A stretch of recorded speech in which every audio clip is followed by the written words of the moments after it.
I mean, listen, friends, it's 9 a.m., second Saturday. It's time to sermonize. We are the Church of Korihor because, of course, we are. And I'm just going to warn you ahead of time. This one, there's going to be some hot goss. There's going to be some re-traumatizing. We're going to open up some wounds. We're going to heal them up again. And as always, that means it's going to be, it involves Hollywood starlets. It's going to involve questionable sex stuff. But mainly it's going to have to do with, can we get men to take responsibility for themselves, for ourselves? Can we get men to confront one another? And perhaps the most quintessentially important lesson in life, which is you keep Taylor Swift's name out your goddamn mouth, man. Just, don't make, don't make Tay-Tay come in there. I can call her that. That's our relationship. Don't you call her that. Anyway, we got to get into this. But first, we got to get into the godless spirit of things. Don't forget, it's a quiet fight.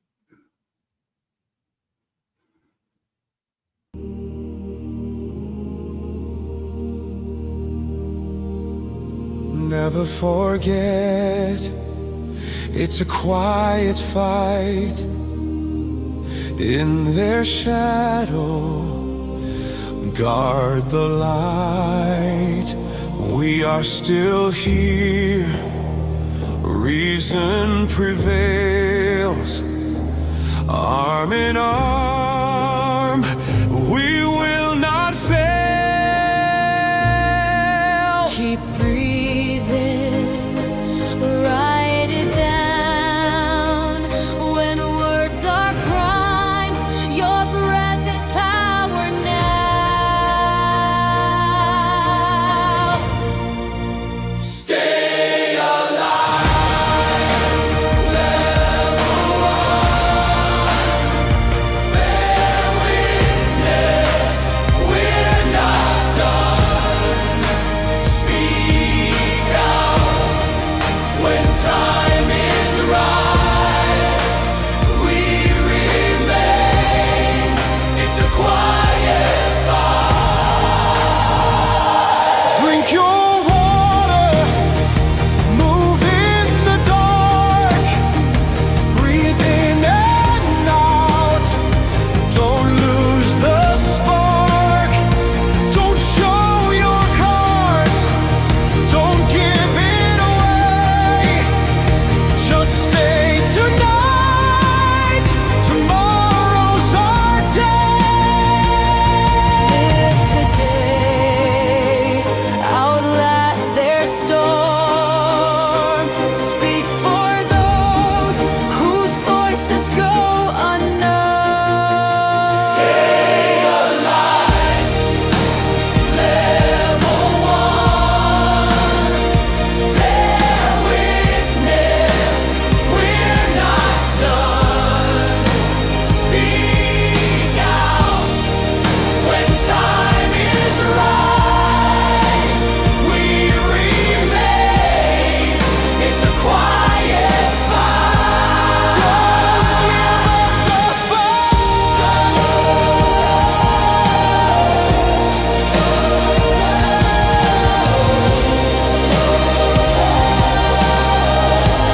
Don't give up the fight.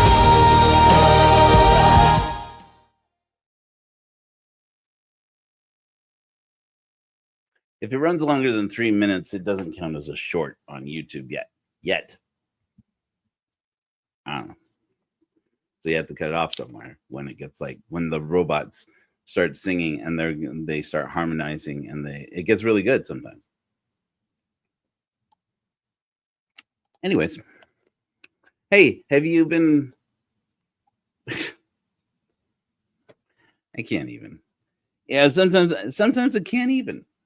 All right, again, try again. This tea is hot and gross, like really gross. Ugh. Anyway, if you've been living under a rock on this whole Blake Lively "It Ends With Us" scandal, frankly, I've been under that rock with you, man. The whole thing's kind of triggering for me, actually, because like you kind of want to grab every person in the whole situation, just like pull them aside and say, "Could you be a grown up, please? Could you act like an adult person?" And then at the same time, turn to the person they're talking about and say, "Okay, you're not helping things. That's that was not okay." But that doesn't mean everybody just can you all just calm down and act better. But it's got me thinking about some things. Really, I didn't start thinking about this topic because of Blake Lively and the whole scandal that's come out of this Taylor Swift album.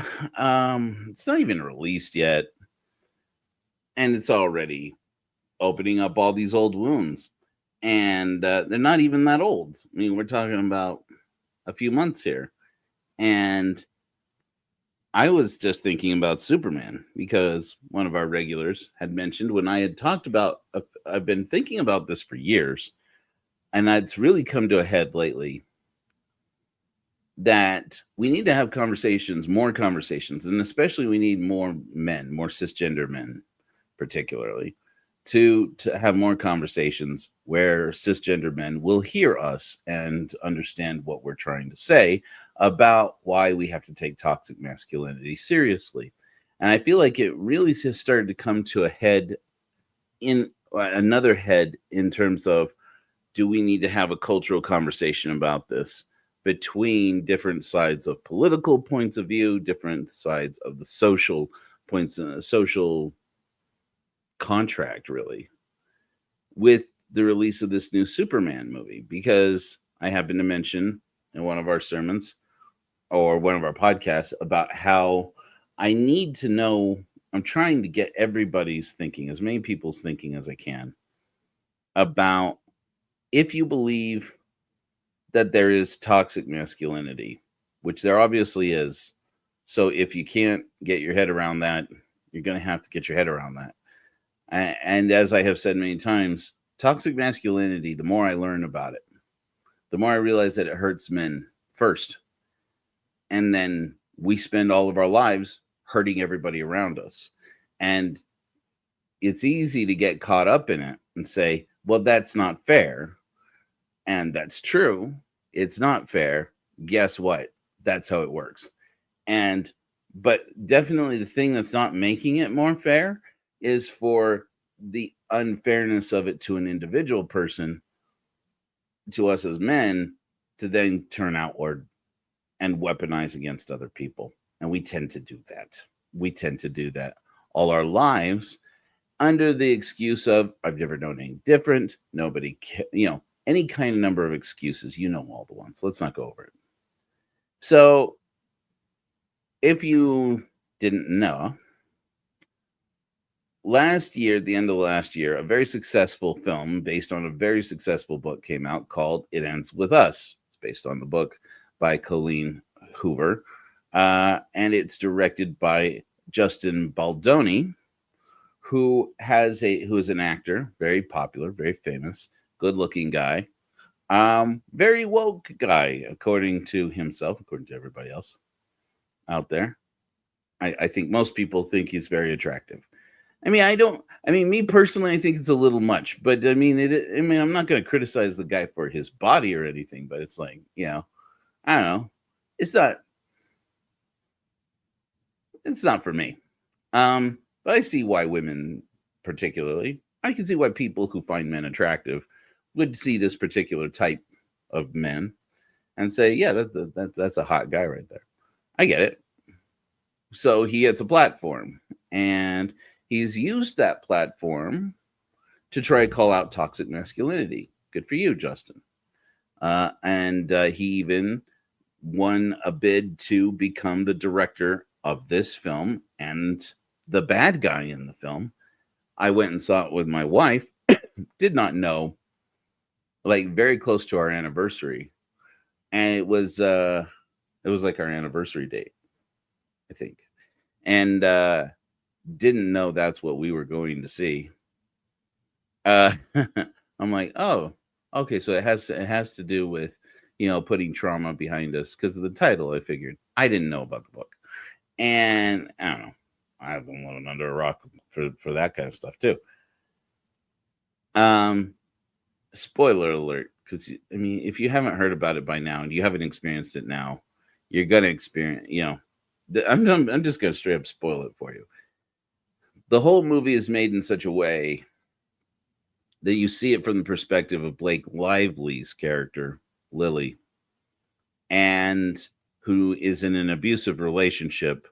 But from the way that it's shot and the way that the actors play the roles, it's like it's played out from inside her mind as she is immediately remembering after the abuse happens.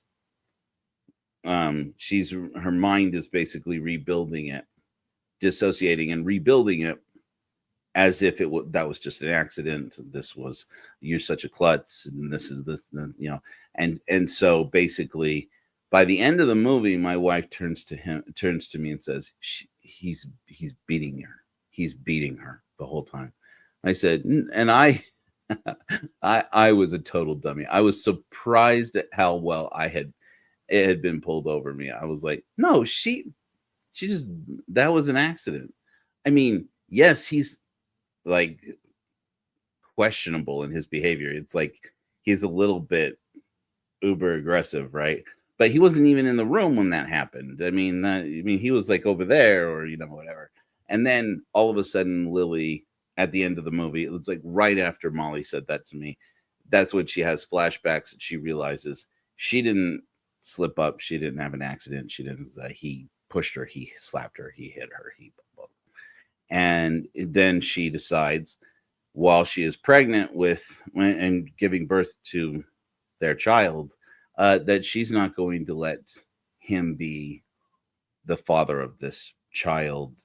She's not going to let him be a part of a never-present part of this child's life.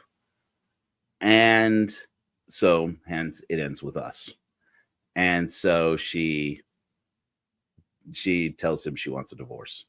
And then she goes on with her life with this baby, and she's going to start a new life. She commits to starting a life where she is good, where she and this child are free from this man and his abuse. And he commits to trying to do better. He wants to provide for them. He wants to help them, and she's like, that's fine for you, but we're making a choice for us. I'm making a choice for me and for this girl. And so that's the story. In a way, I came away thinking, yeah, it's a good message. I liked it. It was, I thought that it was clever the way they told the story, and I thought it was very timely. And I thought, this is a good thing for us to be able to talk about right now and say, well, if you're a victim of abuse, chances are good that for a while you lie to yourself about it. And if you are abusive, you also probably lie to yourself about it. You come up with all kinds of excuses. And the more that you have to come up with excuses to say, like in the story, no, he wasn't even there. No, she's just she's a klutz. She does stuff like that. The more excuses you have to make is the more red flags that there are to say, is that the way it is? Or is it that we live in a world where we all lie to ourselves about our bad behaviors and about the bad behaviors of people that we love, and we try to maintain a homeostasis in our lives? And I'm like, that's important. I like that. It's hard to watch, but it's also interesting. Well, it's also important to have this conversation, and especially for men to become aware this is what it's like from that other point of view. Because we as men, we're not the only ones to abuse people, obviously not. We as men, we're not the only ones to have a reluctance to work on ourselves and work on our problems and try to admit to ourselves the way that we hurt, the ways in which we hurt people. We're not the only ones, obviously not. And when I think sometimes the nomenclature, toxic masculinity, can kind of mask, and especially among men, it gives us an opportunity to weaponize the language, to, maybe that's heavy, but to make the language to turn defensive. And ironically, not ironically, tellingly, our toxic masculinity rises up and we defend ourselves and we start making excuses and we start saying, oh, so all men are like this, is what you're saying. Why can't we talk about toxic? Stop. We're just not even going. We're not even finishing. I'm not even finishing that sentence. You know how the conversation goes. And the thing is this, once again, if you have to make excuses for it, then that means that you are probably not that means that you're probably not seeing it right. So this is what's really come to a head this week with this Blake Lively thing. It turns out, apparently, so after the movie came out, it's one of the most successful movies like ever. Blake Lively sued Justin Baldoni. He countersued. They've been throwing back barbs over the course of the past several months, where she says, oh, here you are, Mr. Ultra Woke guy who wants to end toxic masculinity, make this movie about how we are defeating toxic masculinity and abusiveness. And now you're sitting here, and yet are you ever going to talk about the fact that you are trying to you retaliated against me as a star of the movie for having resisted your inappropriate behavior on set, and then causing us to have mediation between us, basically to try and mediate the situation of your being inappropriate in love scenes and in the scene where they dance and things like this, causing him to defend himself and push back and say, wait a second, and then start bringing up all of the ways in which I tried to do this. You're the one who didn't, blah, blah, blah, blah, blah. And, questions about, there was an intimacy coordinator that was supposed to be there, whether or not Blake wanted that person to be there. Is there really an ulterior motive? And so he basically he turned around, and Mr.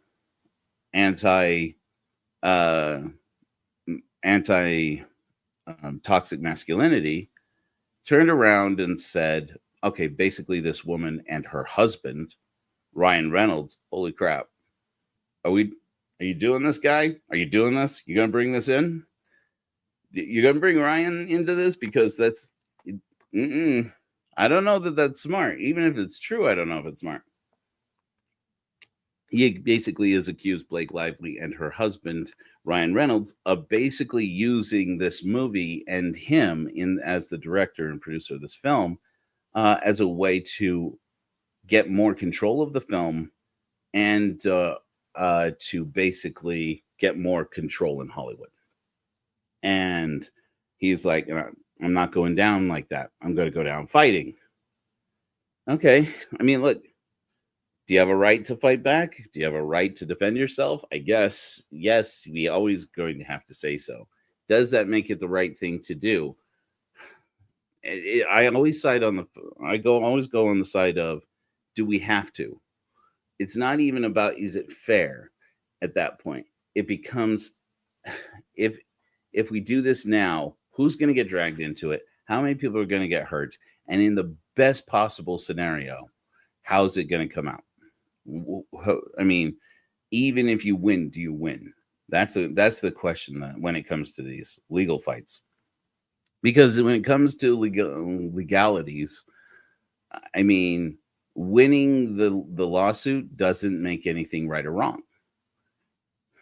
The courts can't really decide what's right and wrong. And remind you, I'm not going to remind you. You've had plenty of opportunities in this past year alone, let alone long before this, to see how what is decided in a courtroom is not what the difference is between right and wrong. It's not even the difference between what is legal or illegal. And it certainly is not a question of what is fair or unfair. Far too often, it's a question of who's got more money, more lawyers, and who's going to get hurt in the process. It's just a question of the process in the legalistic side of it. Who's going to get hurt in the process? I don't know if you've seen this. There's this actress who plays young Lily, plays Blake Lively's younger self in the movie, and her name is Isabella Ferrer. And she's kind of a little Blake Lively twin. Like and they take pictures together and post them on Instagram. And it's kind of creepy because it's kind of like, it feels very, should I even say this? Anyways, look up the pictures. Blake Lively, and if you can, Blake Lively and Isabella Ferrer. Like, they would go out wearing the same outfit. And I'm like, they don't have any scenes together in the movie because they're playing the same character at different ages. Because she plays basically, Isabella Ferrer plays like the teenage, I'm guessing, teenage version of Lily. And they like go out together and take pictures together because they're friends, apparently.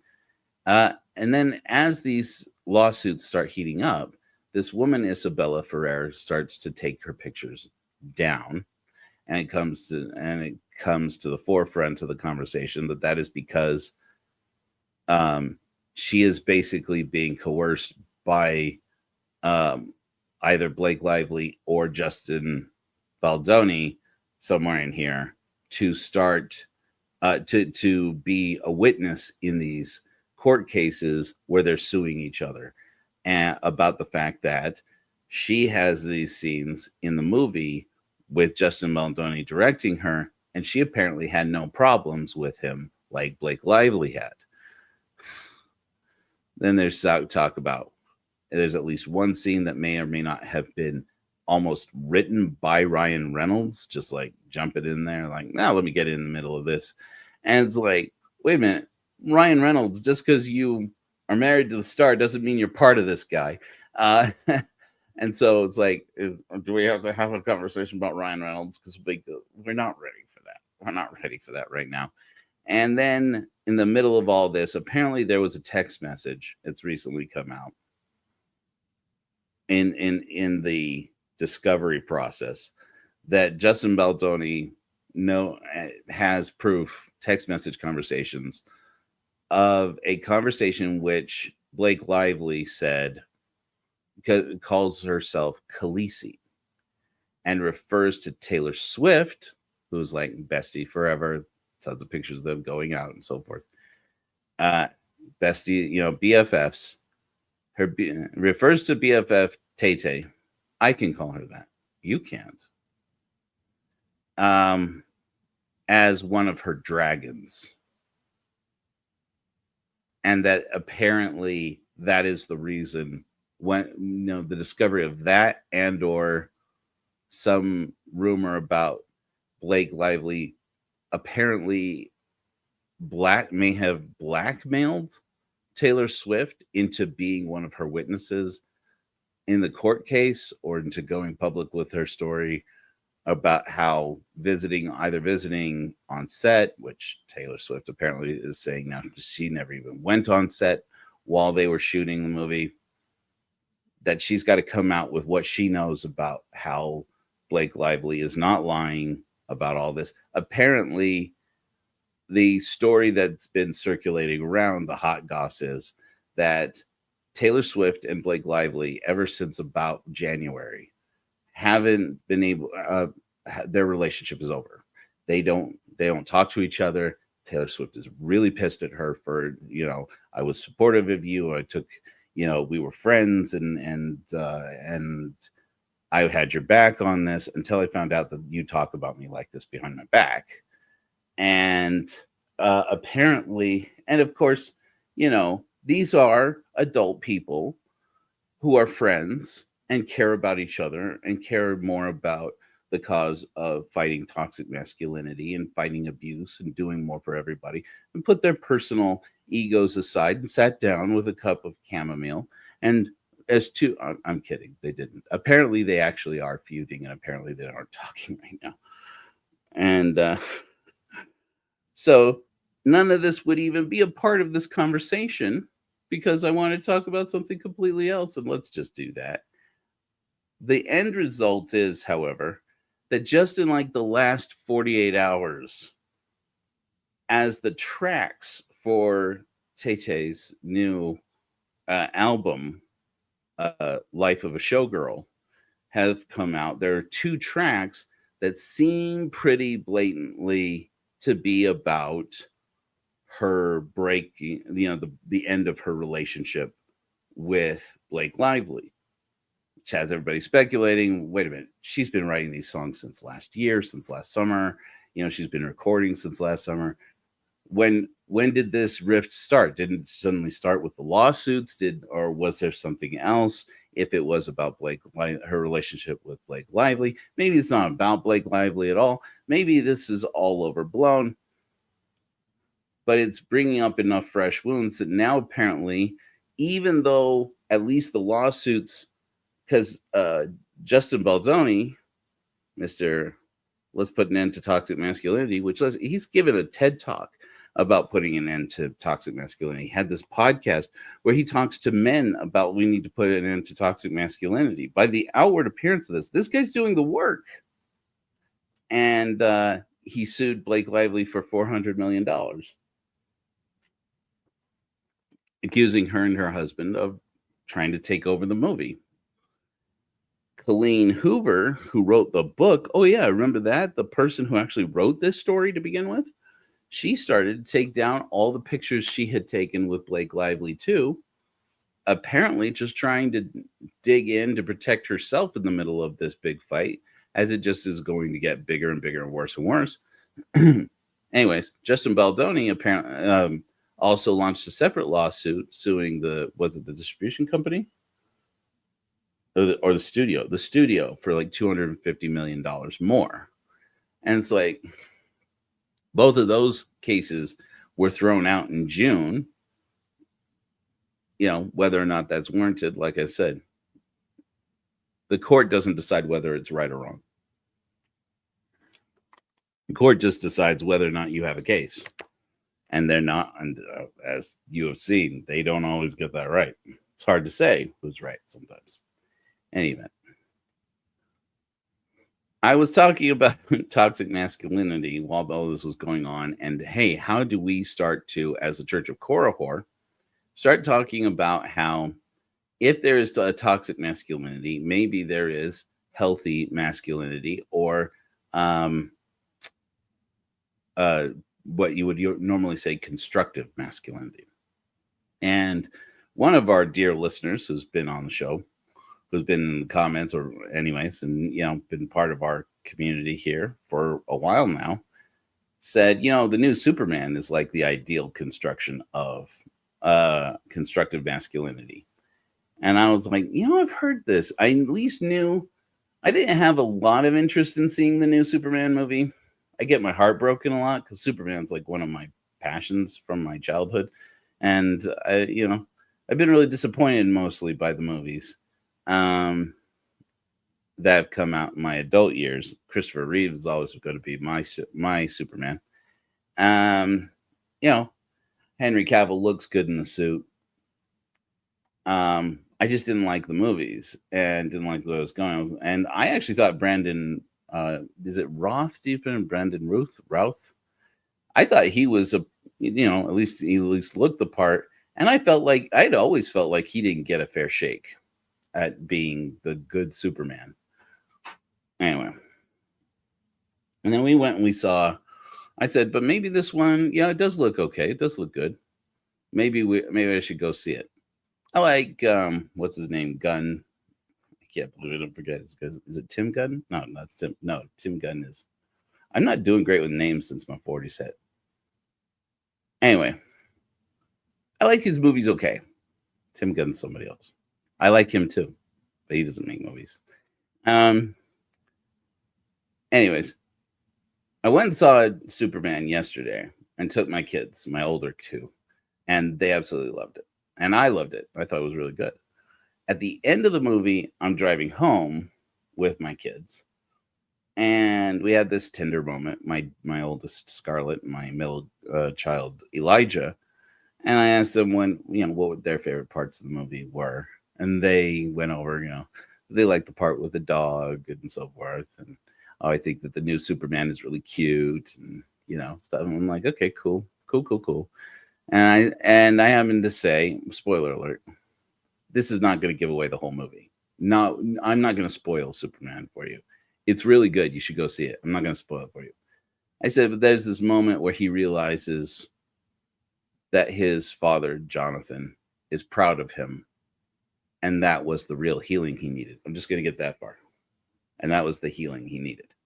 That was my favorite part, at which point my kids were like, oh, I take it back. Mine was also that part. And I was like, yeah.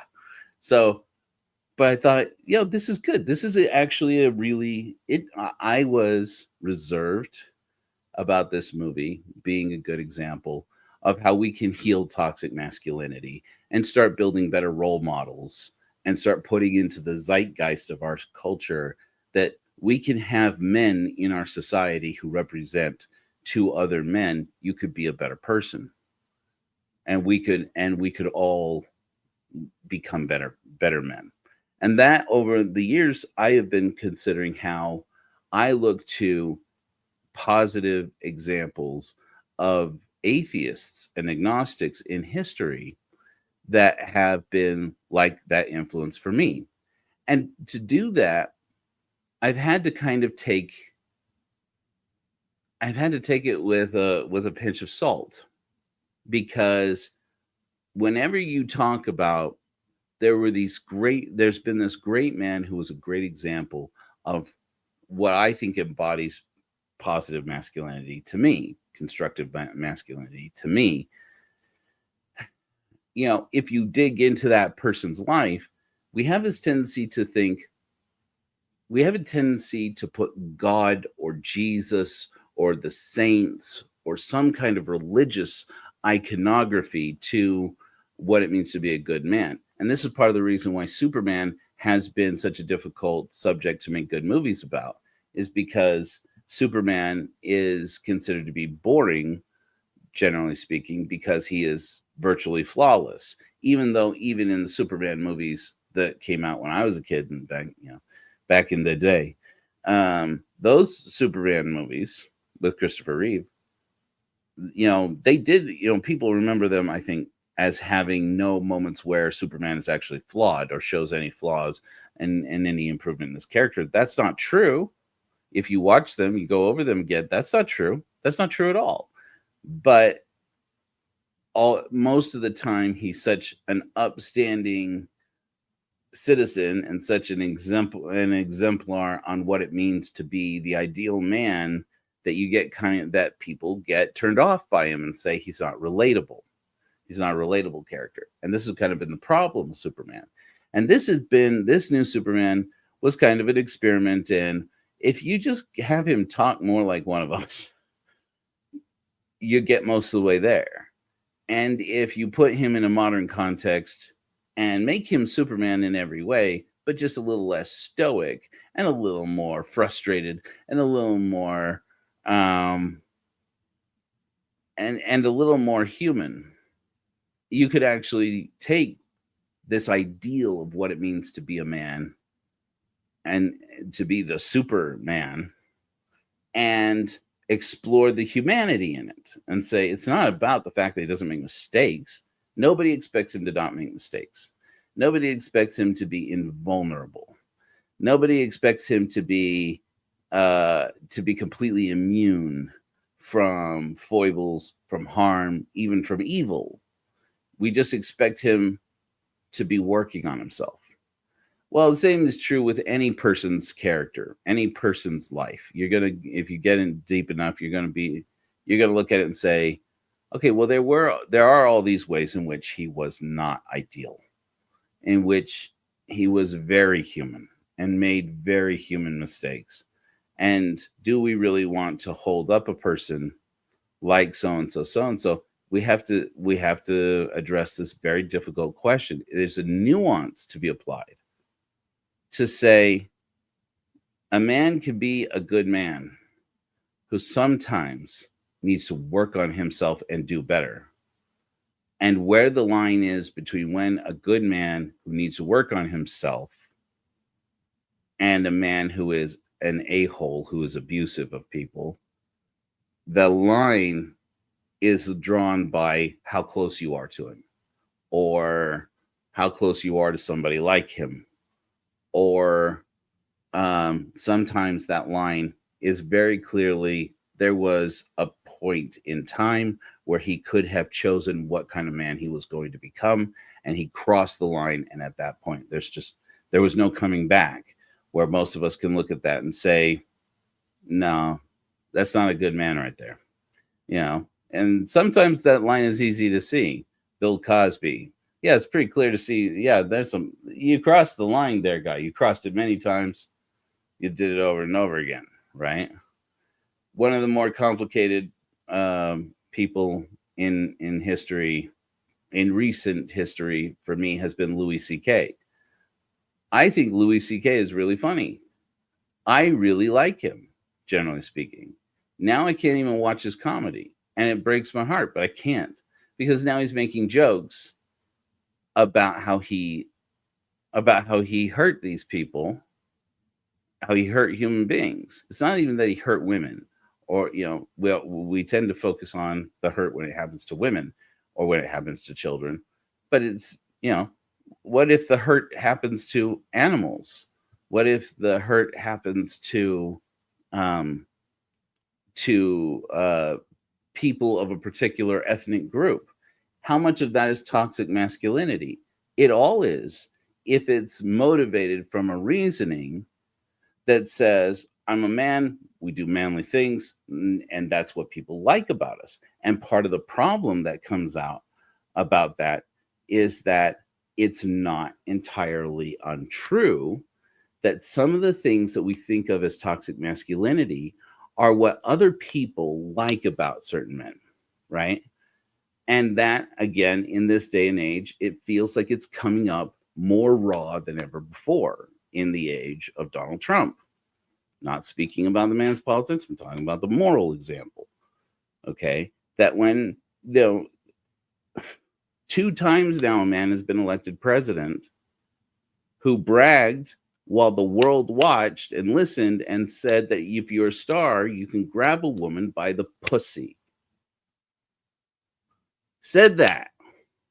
And we elected him. I didn't vote for him. That doesn't mean I tell you how to vote. I've never voted for him. I've had 3 opportunities. I didn't vote for him once. Not once. That's for me. I just have to say that for me. Anyway, it's a little bit toxic that I would even admit that, but it's true. It's true. I never once. I do not like this person. But every time I think, well, we're going to give ourselves a pass on this. We're going to give ourselves a pass and say everybody is flawed. The alternative, the lesser of 2 evils. And for me, and morals are subjective, I look at the line and it seems black and white to me. And I have to be careful, because I look at that and I think it's when it starts to look more black and white that you're definitely at risk of making a mistake. But for me, it just seems clear as day. This man got elected because people like him.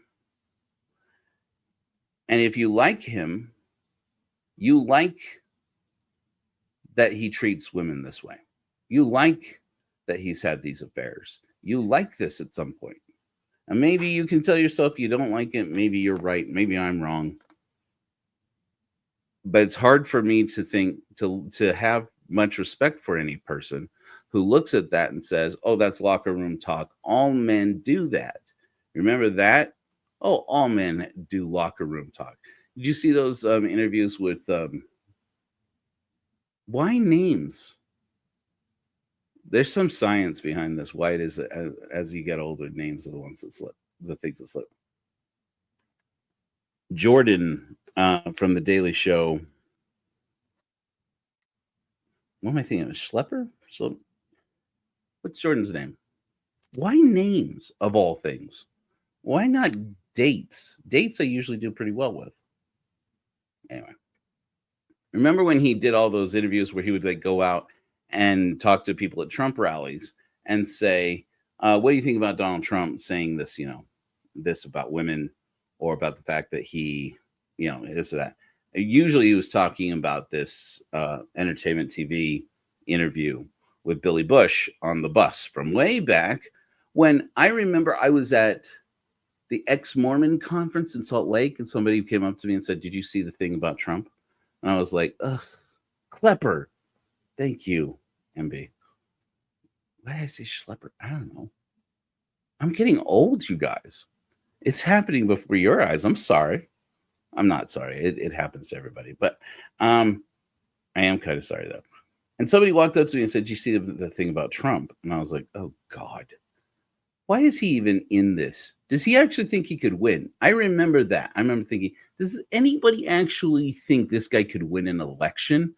Why is he even part of this? I didn't like him before he started to get political, before I knew he was political. And I'm like looking at him like, why is this person a part of this?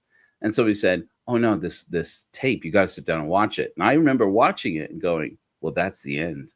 That's it right there. This is actually good news. Nobody's going to vote for this guy, for this clown now. And painful lesson me. I mean, I was stunned. I was stunned. And then to watch as like Jordan Klepper. Now I'm down in the man's first name. This is why I try to write it all down. When he started asking, it's like he asked women, "What do you think about that?" And they said, "Well, that's locker room talk. All men talk that way." And he said, "Do you have men in your life?" And they'd say, "Well, yeah." You have a husband? Yes. Does he talk like that? Well, no. Do you have sons? Yes. Do they talk like that? Well, no. It's like, so not all men talk like that. Awareness beam. Pay attention. And it was, there's this strange tendency that when we get involved in a political movement or in supporting a celebrity or in supporting somebody, some individual outside of our person, and start to defend them and protect them by even going inwardly against ourselves and breaking our own rules. All men talk like that. All men engage in locker room talk. Does your husband? No. So why did you just say that? And if you can do that about a person, if a woman can say about her sons, her brothers, her father, her husband, her friends, and their husbands, their fathers, their brothers, and say, all men talk like that, until you go and say, does that one? No. Does that one? No. Does that one? No. What surprise is there when you have men who see themselves as men and see themselves as being born divinely decided that they are men? Another thing that's come up in this recent couple of weeks, we don't even have time to get into, I can't believe I'm about to tangent this, is the fact that the whole Mormon apologetics world is blowing up over this communications director that the Mormon church hired, who went to a conference recently just a couple weeks ago, just within like 2 weeks, and stated in front of a bunch of Mormons in a Q&A session. And somebody asked him, do you support the proclamation to the world concerning the family? And he couldn't say yes. It wasn't even that he opposed it. He just couldn't say yes. He's a member of the Mormon Church, but apparently he took pictures while he was working for the United Nations, I want to say, or is working for the government anyway. I'm pretty sure it was at the UN, and was working in communications and took pictures, posted pictures in support of Pride during Pride Month. Mormon, yes, but still a proud, a person, an ally to the LGBTQIA plus. Not that big of a surprise. There are Mormons who are allies. Their Mormonness is probably not the best example of their allies, of their being allies. That's for sure. You can't really go very far with claiming to be LDS and claiming to be an ally unless you're willing to say, I believe in a nuanced version of the gospel. My version is different, and it's good, and that takes some courage. I know a lot of people in that side of Mormonism who will come out and say, the church says it this way. Yes, there is the proclamation to the world concerning the family, which states that gender is an eternal part of your a part of your existence, that you were born to heavenly parents. Never mind the questions that come out of that. How many heavenly parents are there? Do we all have the same heavenly parents? Are we all meant to become heavenly parents? Does the fact that you were born with these genitals or those, or with these producing these gametes or those, or whether you have this DNA or that DNA? Tangent again, because I'm gonna, and the Adderall might be landing. It was less than 10 days ago. There was this press conference where Donald Trump bragged about that he was going to get the Olympics to come back in 2028. President has almost no impact on that. And that he was going to get the rules changed. President of the United States has almost nothing to do with that. To make sure that they do genetic testing to make sure that all the people are competing in the sports that are genetically segregated, that are segregated by gender. And it's like, just to be braggadocious, just because somebody out there because people stood there and clapped for him when he said that, as if it's something that he could do. They don't care, as if it is something. It was just virtue signaling.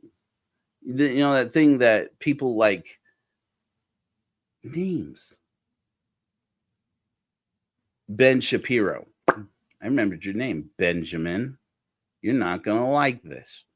Get up there and talk about how liberals are all about virtue signaling. Or in other words, because it's always good to make sure we use words effectively. Words have meanings. If they don't have meanings, they're grunts. That if we talk about virtue signaling, it means that what you're saying isn't important because of whether or not you have a position to say it or whether or not you're saying it correctly. You're just trying to signal to a group of people that you agree with them. And that's all that matters. Nobody thinks that Donald Trump can change the way the International Olympic Committee, I hope not. And I certainly hope it isn't true that he can change the way the International Olympic Committee can change rules and apply rules, especially on things like what is effectively eugenics. If we have people bragging about applying eugenics to our sports, this conversation has gone off the rails. It's gone off the chain. This is effectively become a conversation in which we are arguing about why we have protections against inequality at all.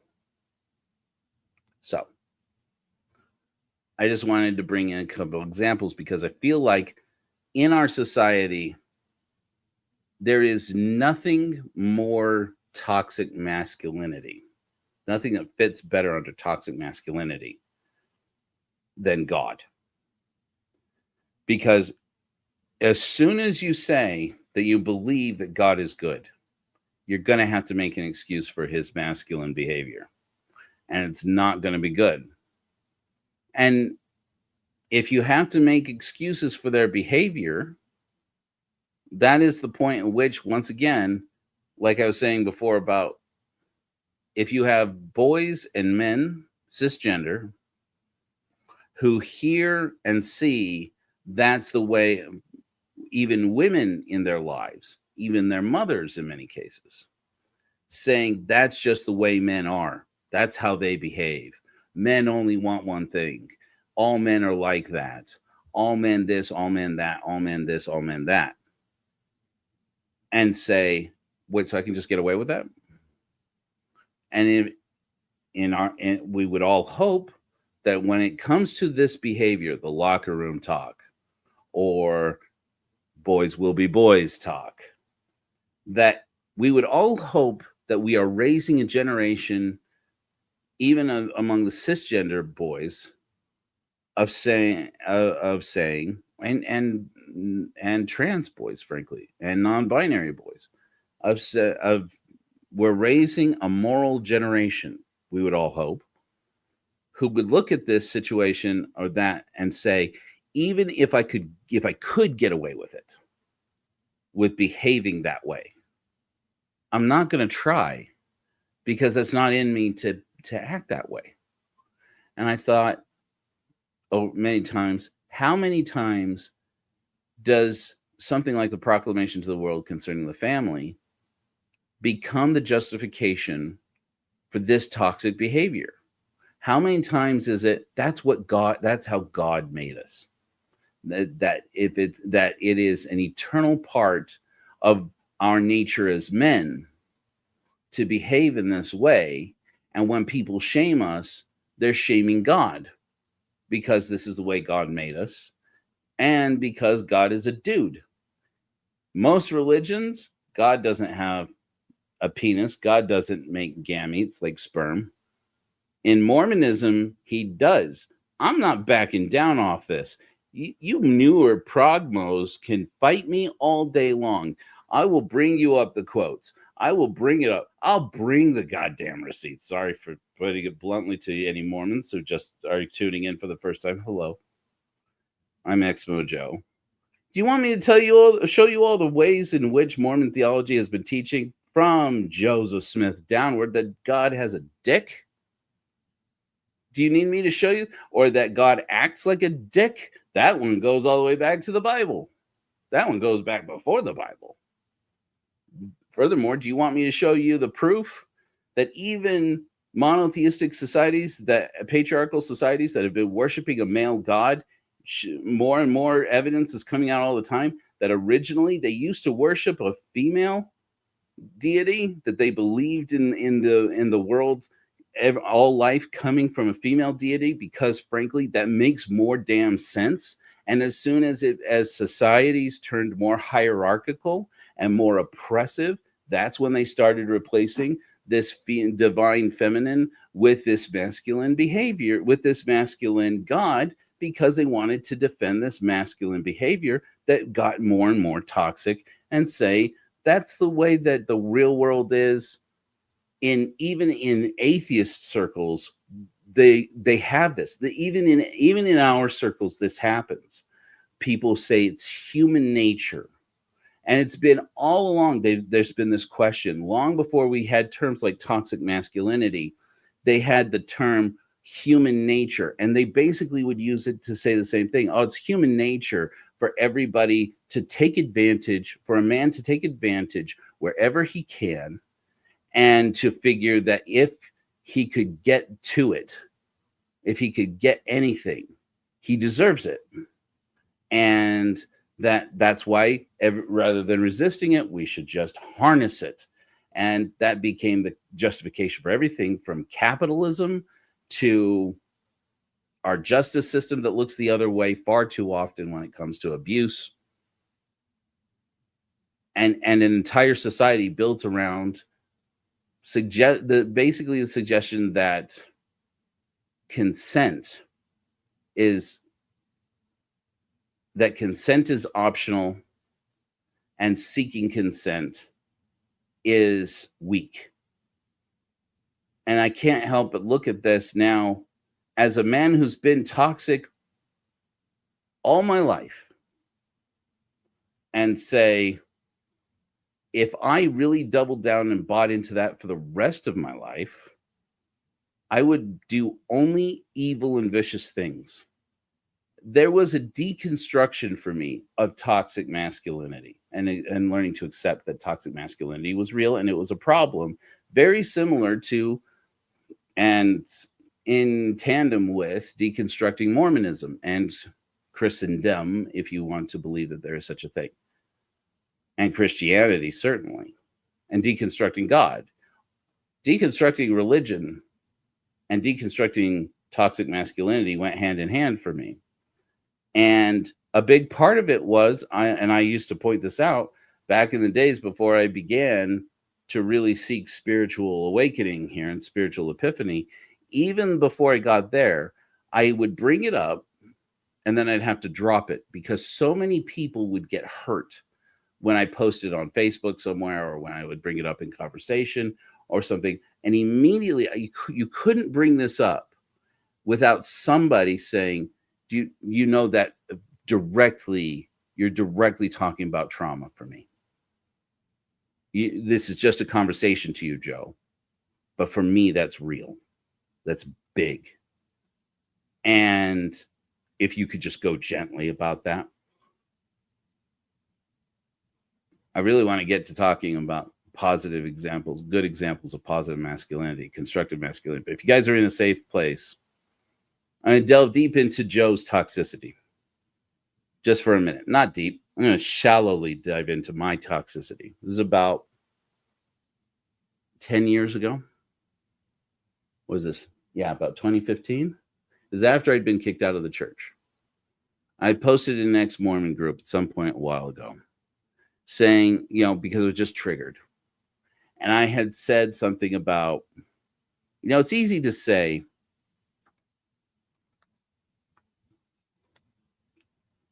I was doing a lot of talking at the time about emotional intelligence because when I was young, and I've done a lot of healing around this, and I won't bring up names. Someone important to me in my life brought up my lack of emotional intelligence and used it to hurt my feelings a lot. Often. And there was a lot of scarring there for me that I had to heal. And didn't really start until I started to do shrooms and started to date somebody who was not cisgender and had family members close to me, very loved ones who were trans, and had people around me who were gay who finally felt like they could come out and talk about it with me and express how afraid they felt so much of the time and were too afraid to even bring it up around me. And that all was down the road. But I brought up in a Facebook group once about how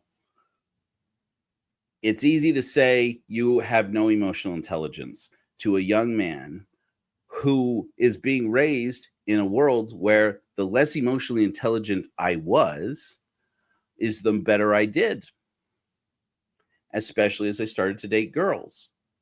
And I realized, and you would go out on a date with a girl, or you would have a friend who was a girl that you were trying to get to go out, and she would express to you how she doesn't really want a guy if he doesn't insert toxic masculine behavior here. Let's not go too deep into it, because again, it was in this conversation that I started to get replies from women that I really needed at that point in time, and that made me aware I really did not need to be bringing that up to some people who were strangers, many of them, right now. Right now, they didn't need that. And just by bringing up the conversation, it was opening up these wounds. And I'm sitting here thinking, because I did have an emotional intelligence problem, but nobody had approached me with it in a way that I could open it up. It's not anybody else's responsibility to do that. Okay, so it's unfair. It is unfair. It's unfair to you. It's unfair to me. But the fact of the matter is, it's each of ours individual responsibility to deal with our own toxicity, regardless of our gender, regardless of our race or ethnicity, regardless of our physical attributes, regardless of immutable characteristics, regardless of who you are, who we are, and regardless of the fact that it is unfair. It is unfair. So freaking what? But we all have to deal with our own toxicity. And I was steeped deep in it when I was diving deeper into anti-theism and atheism. And I had more than one woman who responded to this and said, okay, Joe, what did you expect us to do? Did you expect, I had a particular conversation with a person I didn't know who said, that I didn't know on a personal level outside of Facebook, who said, did you expect women to be untraumatized, never traumatized, or to never be affected by the trauma, and for that trauma to not affect their preferences, and for it to not affect their self-esteem, and the impact on their self-esteem to not affect the kind of men that they chose to date? And what did you expect her to do differently? And I realized, and it was in that moment, if I can be quite blunt and vulnerable with you guys for a second here, that I realized for the first time that I didn't have to use any loaded language. I didn't have to say anything threatening. I didn't have to say anything inappropriate, use any curse words or any kind of censored language. All I had to do was to get into a certain topic and on a certain platform where there's enough people conscious of the conversation that it starts to re-traumatize. And that's why the reason why in this conversation, I'm trying to navigate this as carefully as I can, because I have been trying to do better at this ever since. And I had more than one person I wound up communicating with, and I wish I'd done more after this conversation to say, did I hurt your feelings with this? I really am just trying to process this. And I'm not always aware of who I am hurting by doing this. It was around that same time that I was getting into this emotional intelligence kick about how I just didn't know that I could believe that emotional intelligence was real or even that it's well defined. And that a man confronted me and said, I really think before you have any more conversations on Facebook or anywhere else about this topic, you should do more reading about it. And I said, do more reading. That's constructive. What do you got? And so he gave me some suggestions. And he said, it appears to me you don't realize how hurtful even bringing this topic up is. I said, well, if we can't talk about it, he's like, just, and that's when he was saying, this is a Facebook Messenger conversation. He says, right there, you're doing it now. You don't realize you're doing it right now. Okay. I was such a snarky, toxic atheist, you guys. I still am, but just one who's doing better, trying to do better. And I've done a lot. I have made a lot of progress.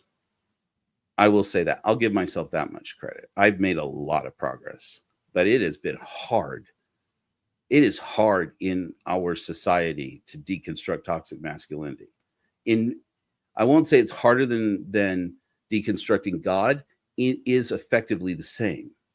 I cannot state this enough. Deconstructing God and deconstructing toxic masculinity, and deconstructing patriarchy is in and of itself all one in the same. I really do think so, because I think that we make gods modeled after ourselves, and when we make gods modeled after the worst parts of ourselves that give us strength and power for us, especially for those of us who are cisgender males, to step up into a better position where you do better at work if you embrace this, or you do better in dating if you embrace this, or you do better in your relationships, even with people who are not sexual conquest, because oftentimes is what toxic masculinity the conversation winds up being about. It's not just about your relationship with women you want to fuck. I'm just we do sermons differently here. To really deconstruct it, you have to get to a place where it's about deconstructing how your toxic masculinity hurts your sisters, your mother, your friends. And it's not until you can confront it that way, in the less Hollywood friendly, Hollywood looking thing, in the human thing, getting to the humanity of it, and the fact that I realized this as I started to date. It wasn't until I was polyam, frankly, and I started dating more people, that my experience of having deeper, intimate conversations with people who had courage, more people who had courage to tell me what was happening for them in their internal world, that I began to realize, if you spent your whole life, if you committed when you were like 19, 20, 21 years old to be with one partner, and spent all your life with one partner, it wouldn't be surprising that partner, if they're not ever going to be in a place where they're confident to confront you about your masculinity, about your toxicity, it wouldn't be a surprise for that toxicity to continue all your life. And now a part of this toxic masculinity, talk about deconstruction, now even monogamy is a part of it. Turns out monogamy is a huge fucking part of it. I'm not going to tell anybody out there to not be monogamous. That's not my point. But it wasn't until I was non-monogamous that I had enough exposure to the feelings of people who are different from me, not just women. But it was when I started dating trans people. It's when I still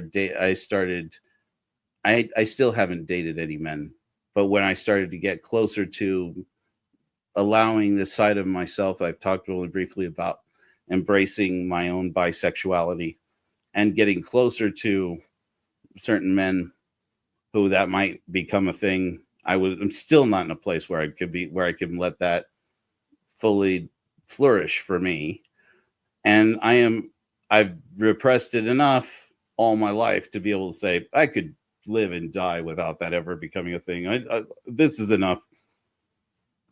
I think of it in Spanish every time I go, hasta ahí nomás, which is in Spanish means right up to there and that's it. Right up to there and that's it. Hasta ahí nomás. Hasta ahí nomás. There's a hashtag for you. Okay. Okay. Hasta ahí nomás. Hasta ahí. Hasta ahí nomás. Even as that started to come up, I started to learn the stories of people who shared with me stories and intimate parts of themselves that I had not been aware of. And one of the things that came up again and again for me personally, and I promise I will get back to actually telling you things that I've prepared to talk about here, but it's a little bit vulnerable right now, and I get that. Just roll with it if you would. Just roll with it a little bit. And hey guys, I began to realize that toxic masculinity is not about is not about my relationship as a cisgender person, a cisgender man with cisgender women, which is the way growing up in this patriarchal society it always seemed. It was about how privilege had made it so that as a cisgender man, I was not aware that anybody else was having a different experience. And in my mind, I was thinking we all are having this experience and not realizing that that most people in the world, I'm going to get that fly, always once the lights go on in here, that most people in the world are not having the experience that I'm having. And the more I hear men defending toxic masculinity, which is surprisingly common, shockingly common still today, maybe it just seems that way since I started to deconstruct it, that you can see that they use this language. Even in the words we use, you start to hear this phrase, everybody knows. Everybody knows that this. Everybody knows we all have experiences like this. To everybody, if you just think about it, which is another way of saying everybody knows. If you just think about it, wait a minute, just think about what? It wasn't until I was dating more people and had more exposure to women and persons non-binary, where there was this intimate setting. And I don't just mean the intimate setting when you think of intimate setting, that too, but I'm talking about, like, for me, it became conversations over pizza or sitting in the car eating Cold Stone. I do a lot of eating. And I love to bond with somebody with food. Food is great. As a matter of fact, I could really go for some right now. I'm a fat guy. I've been a fat guy all my life. Well, when I was in Peru, I wasn't so fat, but I was also sick all the time. Food is wonderful because it becomes an opportunity to sit down and have an intimate conversation. And for me, I really do feel like food, like eating food together with somebody, breaking bread with somebody, brings a level of comfort that makes it easier to have conversations. Tangent, coming right back. I promise. Right back. I recently learned that in early Christianity, they used to do this thing called, or no, not, back up. In Celtic traditions, totally different. In the harvest, in the equinox festivals, is it Samhain? Anyways, they used to do dumb suppers where people would they would have banquets where people sit around and eat and don't say anything. And I went, what? And that's like that. We might have to experiment with that, because that's like where you just sit there and eat and you don't say anything. Oh, that's weird, cool, weird, cool, weird, maybe cool, maybe weird, maybe cool. Anyway, conversations with women, particularly, I would have on dates where somebody would tell me, MB would lose at the Quaker meeting dinner.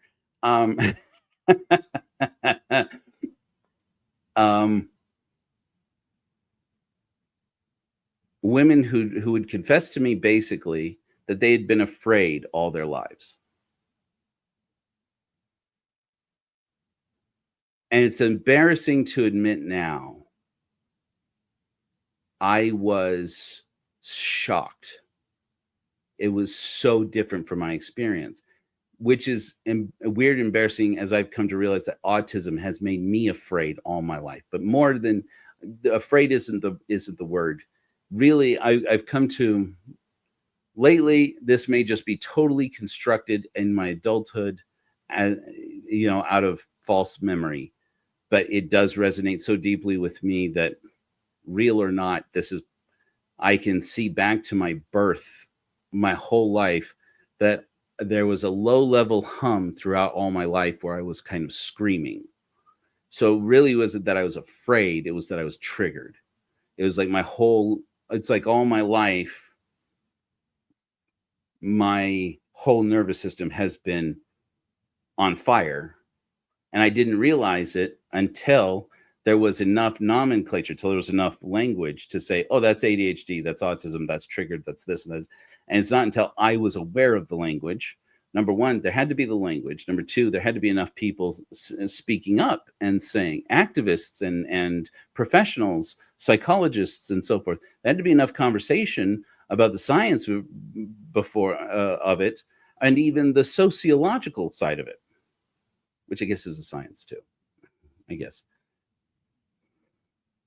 There had to be enough conversation, enough words, and enough space, enough safe space to have these conversations before we could say, oh yeah, that's just the experience of being spicy, being neurodivergent, being ADHD. Apply that away from neurodivergence, although neurodivergence, the more people I meet who are not cisgender males, who are neurodivergent, the more it appears to me this is the same conversation we're having. When are we going to start the conversation about how toxic masculinity applies to neurodivergence, autism and autism spectrum and autism adjacent conditions like CPTSD and PTSD? When are we going to have that conversation? I feel like we're having it, but it's just not there. Does that make sense? Anyway, to have a woman in a position where she can tell me, I've never been able to feel like I could be safe in the presence of another person. Or I never felt like I could be safe. Certainly that she could never feel like she was safe in the presence of a man. To be a cisgender man in the room, the only other person in the room, when someone who has kept that a secret their whole life, or the rare chance that they tried to communicate it with somebody, they got slapped down. Was it at the same time heartbreaking and also an honor? And that's a really toxic loaded word. It was jarring. I'm trying to use words that are infused with more vulnerability. It was jarring in a good way. And it woke my ass up to how I thought I had deconstructed so much. And yet here I am, 10 years ago, I'm like my mid 30s, late 30s, and realizing I have been blind to the experience of the whole world, thinking that everyone's having an experience more or less like mine, and it's not even remotely true. When you have people who feel like they can, like their whole life, they have never been safe in the presence of fill in the blank. And almost universally, it's a man. And it's not just women and girls, it's boys too. How many boys and men in our society, perhaps myself, as soon as there is a man in the room, did I change my behavior? Did I signal? Did I tune? Did I shift my behavior to try and what? Impress a man? Bond with a man? Represent? Stand up? Acknowledge? It doesn't all have to be language that is combative, because when you do enough of it, you, as a cisgender man, you begin to realize a lot about what you start to like about yourself when you embrace the toxicity of the masculine behavior is infused with behavior and logic and words that if you could get a handle on them, you can use them to your advantage.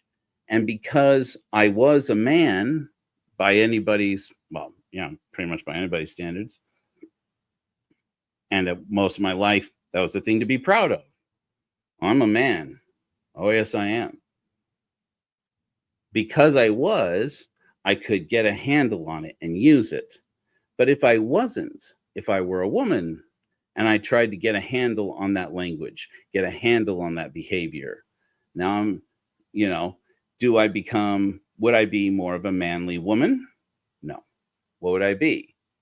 A bitch, a whore, a disruptor,